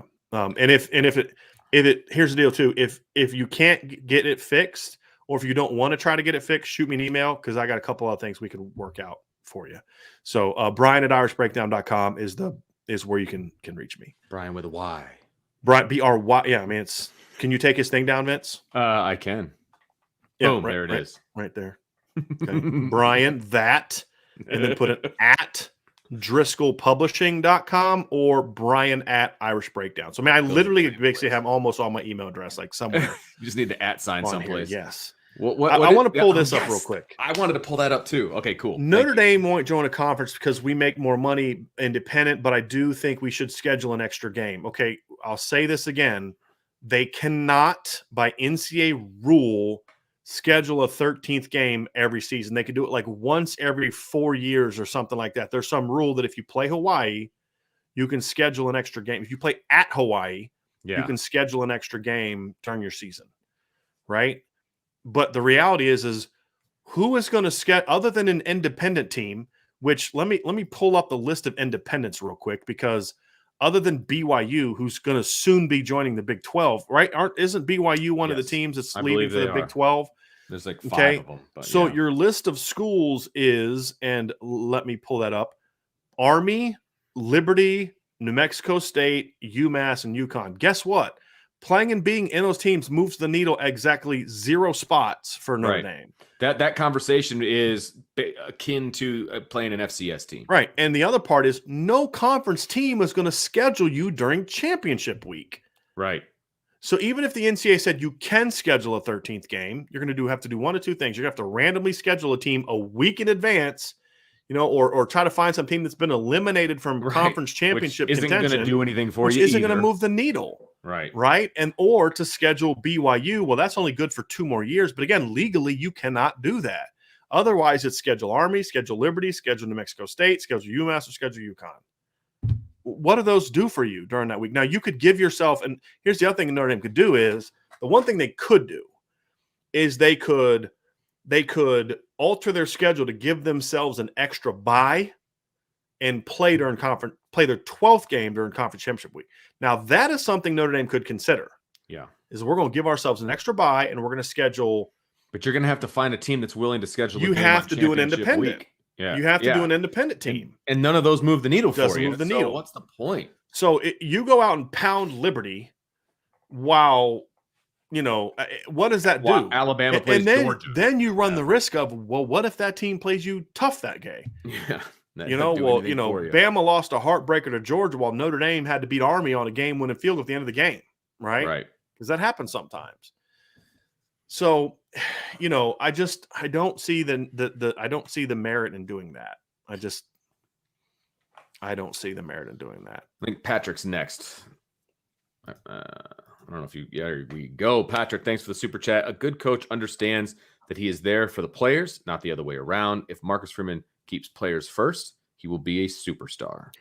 And that right there is one of the main reasons that I think that I like Marcus Freeman as the next head coach. Mm-hmm. That right there is one of the big, big reasons why. So, yes. Matt with the super chat. Don't think Kelly liked the attention Freeman was getting. I think I've heard that. I've heard that as well. And I think that's in response to they didn't mesh. But yeah, Marcus Freeman was getting a lot of love in the preseason, in the off season, I should say. And he was getting a lot of love in the second half. But then again, so was Brian Kelly. I think it was probably more during the off season. But yeah, he was. But he was the new kid, right? I mean, he was the new guy. It was a battle to get him. I mean, the storyline was there. And then, of course, he goes and does interviews with Irish Breakdown and Chris Zorich. And it just got out there that he's just a great interview and he's, engaging and all of those different things. Yeah, people were fired up. There's no question about it. JPath, thank you very much for the super chat. What are your thoughts about Freeman and game decisions, time management, etc.? Does it concern you at all? It only concerns me from the standpoint of we just don't know what he's going to do. Yeah. But look, I mean, if you're a coordinator, you're thinking about those things. Ultimately, it's the head coach's decision. But trust me, every coordinator goes into a game thinking about what he's going to do or what he would like to do in those instances. And a good head coach is going to rely on his coordinators for those things. Hey, Tommy, what are you thinking here? Do you think do we have a package that we can go 85 in a minute 16? What do you want to do? And coordinators have to think about those things. So you may not be the person, and here's something you have to understand. If you're a coordinator, you may not be the person that makes those decisions. The only difference between being a head coach and a coordinator is now you're the one that gets to make those decisions. Right. That's really the big difference in this particular situation. But you're practicing. Look, you're practicing for time management. You're practicing for clock situations. You're thinking as a coordinator of all those things. Now he just has to say, okay, guys, here's what we're going to do, and I'm the one responsible for making the decision. But he guarantee he's always had an opinion on those kind of things. Robert, thank you for the super chat. Brian, have you heard anything from sources on a press conference? I expect it to be tomorrow. My understanding is that Father Jenkins is not around. He was in Italy. Okay, actually. so that's where He's he was. Out of the country. Okay. Yeah. Yeah. Yep. Yeah, I saw a tweet about with him in it. He's touring Notre Dame's facilities. Yeah, out there. I want to respond to this again. Lotus Scalper says same thing year after year. Hope someone loses in a conference championship. We can move up. This is literally the only time that's ever been the case.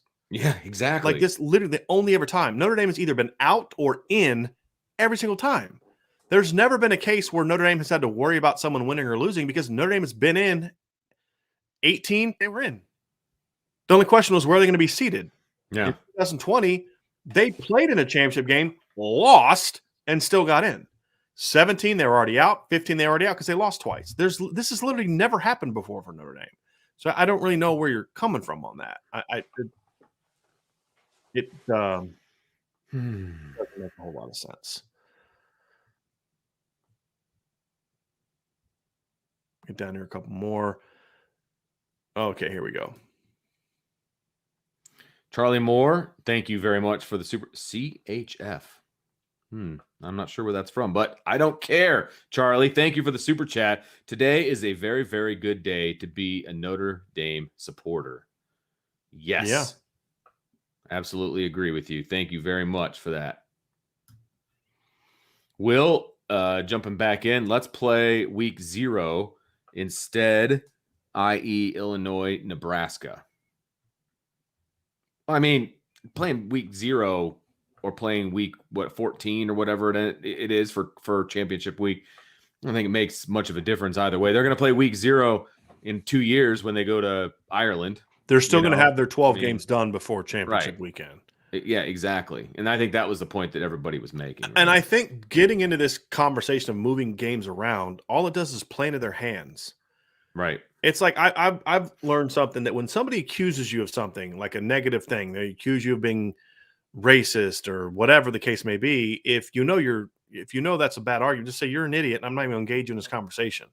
Right? It's the same thing with this 13th data point thing. Stop buying the narrative because do you know how much evidence there is that has actually ever hurt Notre Dame? Zero. None. Right. It's never hurt Notre Dame because every time Notre Dame was winning, they were in. When they lose, they get knocked out. It's never literally what you are doing. So we all spend all this time bashing ESPN because ESPN deserves to be bashed. But then we adopt their narratives, even though the College Football Playoff Committee every single year has basically said, we don't care what you think, we're going to put somebody else in. Mm-hmm. Right? Michigan should be ahead of Notre Dame in 2018. Georgia should be in. Ohio State should be in. Blah, blah, blah, blah, blah, blah, blah, blah, blah. Penn State should be in. They won a championship, beat Notre Dame, beat Ohio State. They haven't cared. So by you accepting this narrative and arguing, well, they should play Illinois or Nebraska or the earlier from Lotus talking about they should play week 30, you're buying the narrative. Instead of that, reject the narrative. Push back on the narrative. Remind them how stupid the narrative is because you win that argument every time. Whenever you start getting into a debate on someone else's terms, you've lost. You've already lost. Great point. So don't engage in it. That's a stupid argument, right? Let me know when you've played your 12th FBS team. That's what you say. Hey, let me know when you've done that. Oh, you haven't yet, so you need this weekend to match us? Cool. Flip it. Don't engage in it because there's zero. I would have a different opinion if we had seen evidence that actually hurt Notre Dame. Do you know why Notre Dame isn't a top 4 team right now? There's 2 reasons. One, their schedule ended up sucking. They have 0 wins over top 25 teams. That's kind of out of their control. Reason number 2 is they lost to Cincinnati.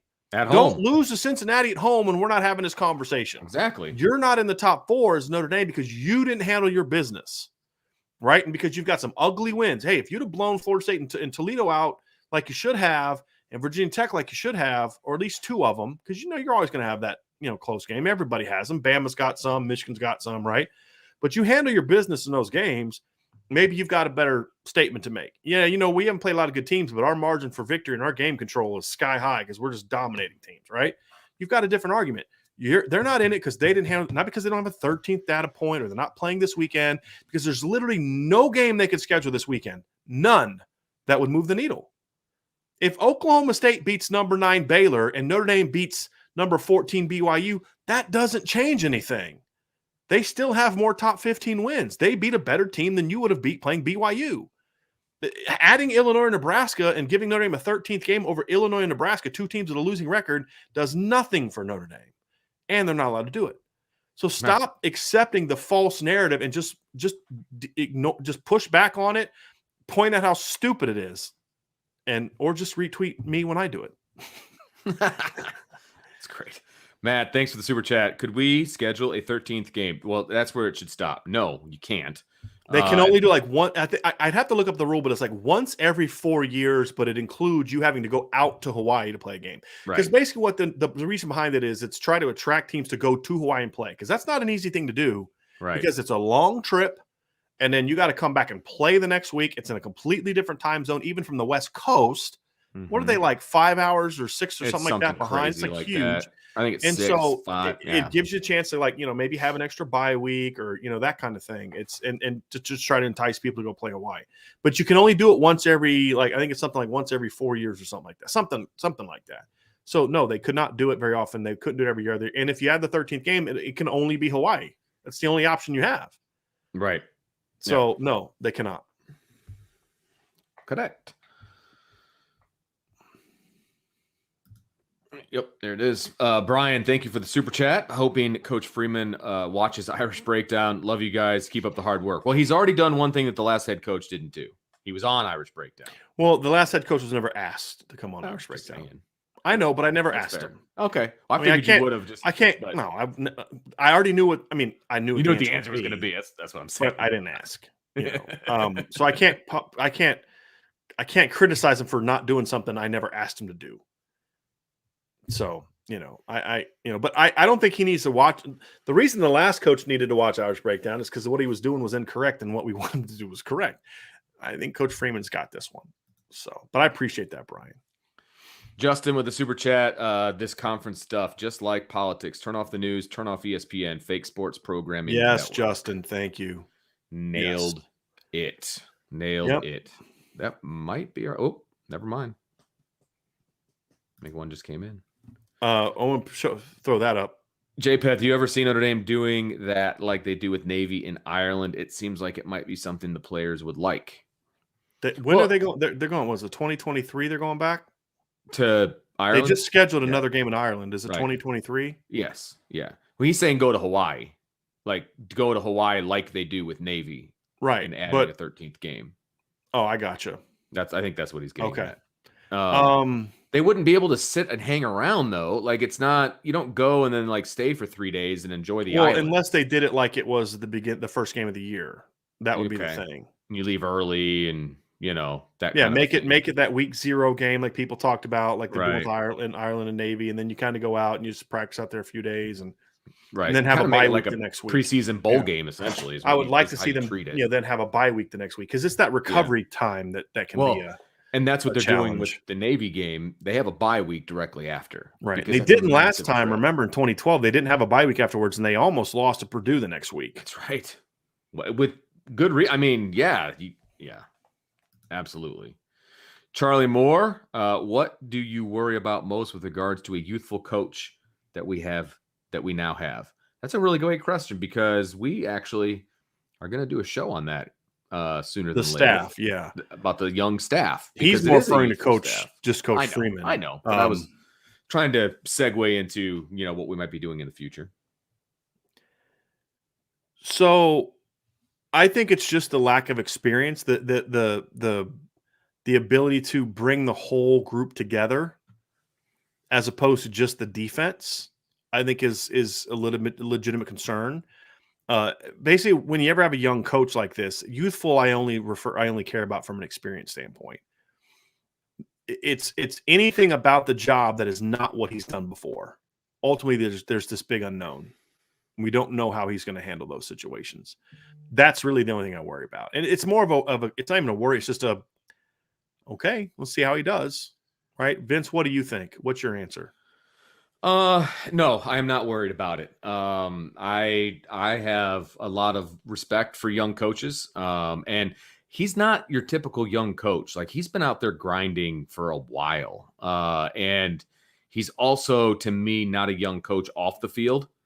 And so there's a lot that goes into it for me, but no, I'm not really worried about him being a young coach. I'm worried is not the word. I'm interested to see how he handles certain situations in game. I'm interested to see how he handles recruiting from a head coaching standpoint, like all of those things, but I'm not worried about his youth. He's 35. Mm-hmm. I mean, he's not 25. There's a really big difference, because we talked about the youth of Tommy Rees when he first got the coordinator job, right? He was 27, right? That's youth to me. And I realize it's only an 8-year difference, but 8 years is a lot when you know, you're married, you got 6 kids, you know, you've been a coordinator for a while. Like, that is it's a big difference. So is he young to be the head coach at Notre Dame? Maybe. I haven't gone back and looked at the ages of all of the Notre Dame coaches in the past when they became head coach, but you know, 35 to me, that's not super youthful. It's just he's inexperienced as a head coach, so there's things that we're going to learn. But no, I wouldn't say that I'm worried. Yeah, I agree. Yeah, it's just the things that he hasn't done. I want to respond to this real quick. The thing with conferences is that the best teams in those conferences will all play each other. Hey, who won the Iowa-Ohio State game this year? Ohio State? No, they didn't play each other. Oh, I was going to say, I don't know their schedule off the top of my head. Ohio State didn't play Iowa. Ohio State, yeah. The only time Bama ever plays Georgia in the SEC title game, and they don't always all make it. They play like each other twice in the last 10 years in the regular season. I mean, no, they don't. They don't all play each other. The only conference where all the best teams play each other is the Big 12. That's it. And that won't be the case. Well, it might still be the case, but yeah, the Big 12 is going to be breaking up and then putting itself back together again. Right. And who knows if they're all going to play each other once, you know, right. I believe they're losing 2 and gaining 5. Right. So they're going to go back to having divisions again. Going to play each other. Yeah. Right. Yep, exactly. B Place, thanks very much. Have you heard anything on the Marcus Freeman news positively or negatively affecting recruiting or individual recruits? Thanks for everything. I would say overall positively. Yeah, but I mean, we're 24. So I was the first person to put the Marcus Freeman stuff out yesterday, and we put it on our premium board. But it was we're not even 24 hours from that point yet. Right. So a lot of it right now be placed. And the reason I'm saying that is just right now, a lot of it's going to be an emotional reaction to it. Mm-hmm.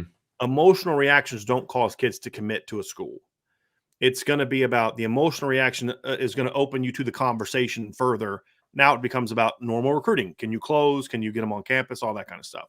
It'll have a positive effect. I think individual recruits, I'll say this, where it definitely had effect is they would have lost about half their class if Marcus Freeman wasn't named head coach. And that's not a guess. That's flat out what I was told by kids in the class. You know, so yeah, they'd have lost about half the class. So that part is a huge impact. Regarding kids that are not in Notre Dame's class, it's more of an emotional reaction that needs to be followed by closing. But where the impact is going to be for the recruiting in this class is going to be the kids in the class. They're going to keep that class together. That's going to be the key. Now, there's a couple guys we talk about, but that's the biggest impact in recruiting. Lil Gravy, thanks for the super chat. Do you expect the team as a whole to take a step back in production before we get back to the playoffs, or could we be back in the mix next year? I think I think they'll have a chance to be back in the mix next year. But again, it's the thing with it, Lil Gravy, is this is a good question.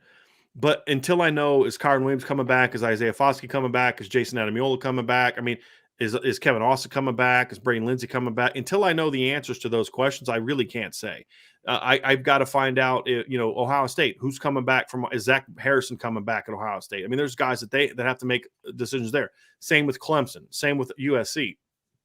So for me, until I have an idea of what the teams are going to look like, and right now I don't know, it's hard for me to say. But if things work out relatively well this offseason for them, let's say of the 4 kids that are uncertain, 3 of them come back, I think Notre Dame should be in contention next year. We should at least be heading into November that if Notre Dame does this and maybe if a thing or two happens, they could be in the playoff. That's where you want to be every year. Because some years those things won't happen and you don't make it, but some years those things are happening, you are going to make it, and you got a chance to go compete for a championship. Lotus Scalper says it's not our fault that we have beaten nobody in the current top 20. Yes, it is. It's their fault they lost to Cincinnati. Who are you going to blame for that? Yes, it is. It's their fault they didn't beat Cincinnati. It's nobody. You were at home. It's nobody else's fault. He also said we're going to be the only one-loss team not to make the playoff. That's not true. That was another. There were 2 one-loss teams that didn't make the playoffs in 2008. I'm saying this year. So what? Ohio State went 12-1 and won the Big Ten championship in 2018, and you know who they didn't get in over? Notre Dame. So, I mean, look, it's fine. You can say what you want, but the fact is that you're still accepting the narrative that has never been proven true. You're accepting the false narrative from ESPN and national writers that there's zero evidence for it other than them spewing the same nonsense over and over and over again. And he says, because Ohio State 2 losses, Ohio State failed to make the playoff in 2018 with a 12-1 record. They won the Big Ten championship. They had a 12-1 record. They did not make the playoff that year. So, I'm sorry. That's just a fact. That you look. You have to deal with reality, right? You have to be able to deal with reality. The reality is that follow the evidence of what's happened. Stop listening to the narratives and follow the evidence. And if the evidence points to that being a problem, then we can address it. But so far, that has never been a problem for Notre Dame. Did we address that? We did not, but I will still thank MJH Irish 84 for the super chat. Thank you very, very much. MT41 Cardinal Tate update now that Freeman is head coach. It's been not 24. It's not 24 hours. Even a day, right? And he hasn't even been officially named either. I mean, exactly. There is that. No, too. Notre Dame is not exactly. But let's just. I'm going to say, Vince. I'm going to say. Let it play out, baby. Let it play out. Let's see. Michael Burke, thank you very much for the super chat. Not to belabor the point, but I can see if super conferences start and teams play 9 to 10 conference games, these teams might not want to play or want to schedule an out-of-conference game with Notre Dame. And if we get to that point, we can have that conversation. Right. But that's not where it is right now. Yes, exactly.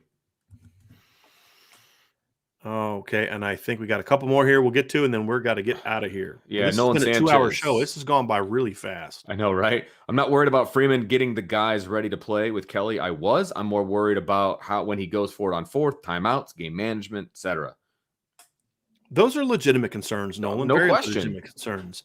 The only thing ever I would say is that I think at the end of the day, when you have better players and your kids know how to execute, sometimes the wrong call ends up being the right call. Yeah, that's a good point. I mean, those things. I always view those things are always more important to me. And he'll make mistakes. I've seen Nick Saban do. I mean, the fake field goal that Nick Saban called in the title game against Clemson was one of the stupidest things I've ever seen in a big game. He had his place kicker lead blocking on Christian Wilkins. I mean, yeah. Coach. Every coach makes mistakes. We'll find out about that from Coach Freeman. But if he's the coach we think he is, he's going to make that mistake. He's just not going to make it twice. Every head coach, Nick Saban, Bill Belichick, all of them have made every mistake in the book as a head coach. Yeah. The difference between the great ones and the other ones is the other ones keep making the same mistake. The great ones don't make it twice. Right. And that's the difference. Caleb Collins, thanks for the super chat. ESPN wants Notre Dame in in contention because they can get money. Of course they do. I think he's saying ESPN wants Notre Dame in a conference because they can get money. I'm sorry, in a conference. Yeah, absolutely. Yeah. Because Notre Dame has the TV rights to the ACC, which is where Notre Dame would go if they joined a conference. Right. So yeah, no question. Yeah, and that's why you got to stop accepting the false narrative. You have to understand they're playing a mind game on you. They're trying to play a mind game on Notre Dame, and fortunately, Jack Swarbrick has pretty much given them the middle finger essentially. And we have to stop buying their narrative. It's like with anything. If you get into a business negotiation and the person you're negotiating with sets some false narrative and then you try to argue from that point, you're playing right into their hands. And once you've accepted and started pointing that, what you have to do is you have to just smash it to where like it's a stupid point. That's why I did to Danny Cannell. When Danny Cannell the other day was talking about how Notre Dame needs to go play BYU, I didn't say, well, they can't because of this and BYU's ranked. No, they should schedule Southwest Missouri State, Mercer, Prairie View, Charleston Southern. Start listing off all the FCS teams those guys have played. You just smash the narrative. You don't even accept the narrative because once you do, you're playing on their turf. You've now turned it into a road game, and that's not where you want to be. Then we got our last one here from Low Gravy. Should we expect a change of an offensive system? No, I think we'll see a change. We'll just see, I think, even more and more and more of more innovation. And more of Tommy Rees's putting his DNA on it. Yeah, okay? Exactly. And Lotus Scalper, just what you got to realize when you're beat, you just got to accept it because these responses are not good. Stop the false narrative that we would be in if we beat Cincinnati. Cincinnati's 12-0 and still on the outside looking in. Number one is not on the outside looking in. Number one, number two, they're on the outside looking in because they have an AAC generated conference. Correct. All right. Notre Dame, if they beat Cincinnati, would be the 12-0. Yeah, they'd be the 2 right now. No question. What are you talking about? No question. Come on. You can't compare Cincinnati's schedule with Notre Dame's. I'm sorry. It's ridiculous. You're grasping at straws. Yes. It's an apples to oranges comment. And it's just like, instead of just saying, you know what, your argument's better than mine, you're doubling down on a false narrative. I'm sorry. If Notre Dame goes undefeated, the only way they ever don't make the playoff is if every conference champion is also undefeated. Right. Absolutely. I don't know if that's ever happened. Conversation about it. Right. But yes, that's exactly right. A year like this year, they're not in. If they go undefeated in 2017, they're the number 1 seed. Right. Because they played 7 top 25 teams that year. All right, Charlie Moore, last one. What do you think it says about BK that no assistants are following him? I don't want to get into that game. I think number one, I think it says more about their love for Notre Dame and appreciation for Notre Dame than anything else. I think it shows Notre Dame's desire to step up financially. There it is, right there. Yeah. That's what I was going to say, right there. Yeah. I think it says more about Notre Dame than it does about Brian Kelly and LSU. That's where I would put it. I want to put up one more thing, Brian, because I want your opinion on this. C-Mac says Julian Fleming is leaving Ohio State, and then he follows it up with, I talked to his mom and dad. He wants to transfer to Notre Dame. Okay. So I don't know if you have an opinion about Julian Fleming. Yeah, C-Mac, shoot me an email. Brian@irishbreakdown.com. So, yeah, and like Jared McIntosh says this, the fact no assistants are following him means they want to finish what they started. I mean, that could very as easily be the reason as they don't want to play with coach Brian Kelly. I think we're all kind of, we have some feelings about how Brian Kelly left and we like to stick it to him a little bit, but could it be that? Sure. But I don't want to just assume it is because we don't know. And I think a lot of these guys Tommy Rees is a Notre Dame graduate. He's from Chicago. He thought hard about the LSU job. If he didn't like Brian Kelly or respect Brian Kelly, he never even would have considered going to LSU with him. Right. Same thing with Mike Elston. Same thing with Marcus Freeman. If Marcus, so, I mean, look, I kind of enjoy how it makes Kelly look. Yeah. But I don't think it's this thing where they all hated him. I don't think Mike Elston would have been with Brian Kelly for 18 years if he didn't respect him and want to be a part, believe in what he was doing. I don't think that Tommy Rees would even entertain the idea of going to LSU if he didn't have respect for Brian Kelly. Mm-hmm. Right? I think it says more about how they feel about Notre Dame. Right, exactly. Than it does about what they feel about Brian Kelly. And that's just the only fair way to address it, in my opinion. So that is going to do it for today's show, everybody. We got to end it quick because otherwise we're going to get a bunch of more super chats. I know, And as right? much as I love talking with y'all, I still have a bunch of articles I got to write today. And I kind of go talk to my wife. I feel like she's been working on my site so much. We got so much. Like, I don't know how much I've talked to my wife this week, even though we're like only 2 floors away from each other. But anyway, thanks everybody. It's been a fun, awesome couple days. We're going to keep this thing rolling. We will be back tomorrow at 12:30 with our Irish breakdown mailbag. So be ready with the questions. Obviously, we'll take super chats, but tomorrow's the day where you don't have to do a super chat to get your question. We're going to try to get to everybody. We're going to get everybody. So That's we're going to have a fun day. I'm going to try to convince Vince to take one more day off. I don't think I'm going to win that one. Well, if Notre Dame with their press conference. But I'm going to do my best. I'm going to do my best. I'm going to do my best. So everybody, awesome. Thank you so much for being on the show today. Check out irishbreakdown.com. Give us a like. Hit the subscribe button. Hit the notification bell. Check out irishbreakdown.com. Sign up for the message board. We've got merchandise. We've got IB merchandise gap closers. You can find the link below. You got a 10% discount off an entire Built Bar order also below. We've got tons of stuff going on, and we're just getting started, everybody. So I will definitely tell Angela she's awesome very, very much. I'm going to actually try to make her a nice home-cooked meal tonight. I'm going to see what she wants, and she always likes that kind of stuff too. So back tomorrow, 12:30, mailbag. We'll see you all again very, very soon.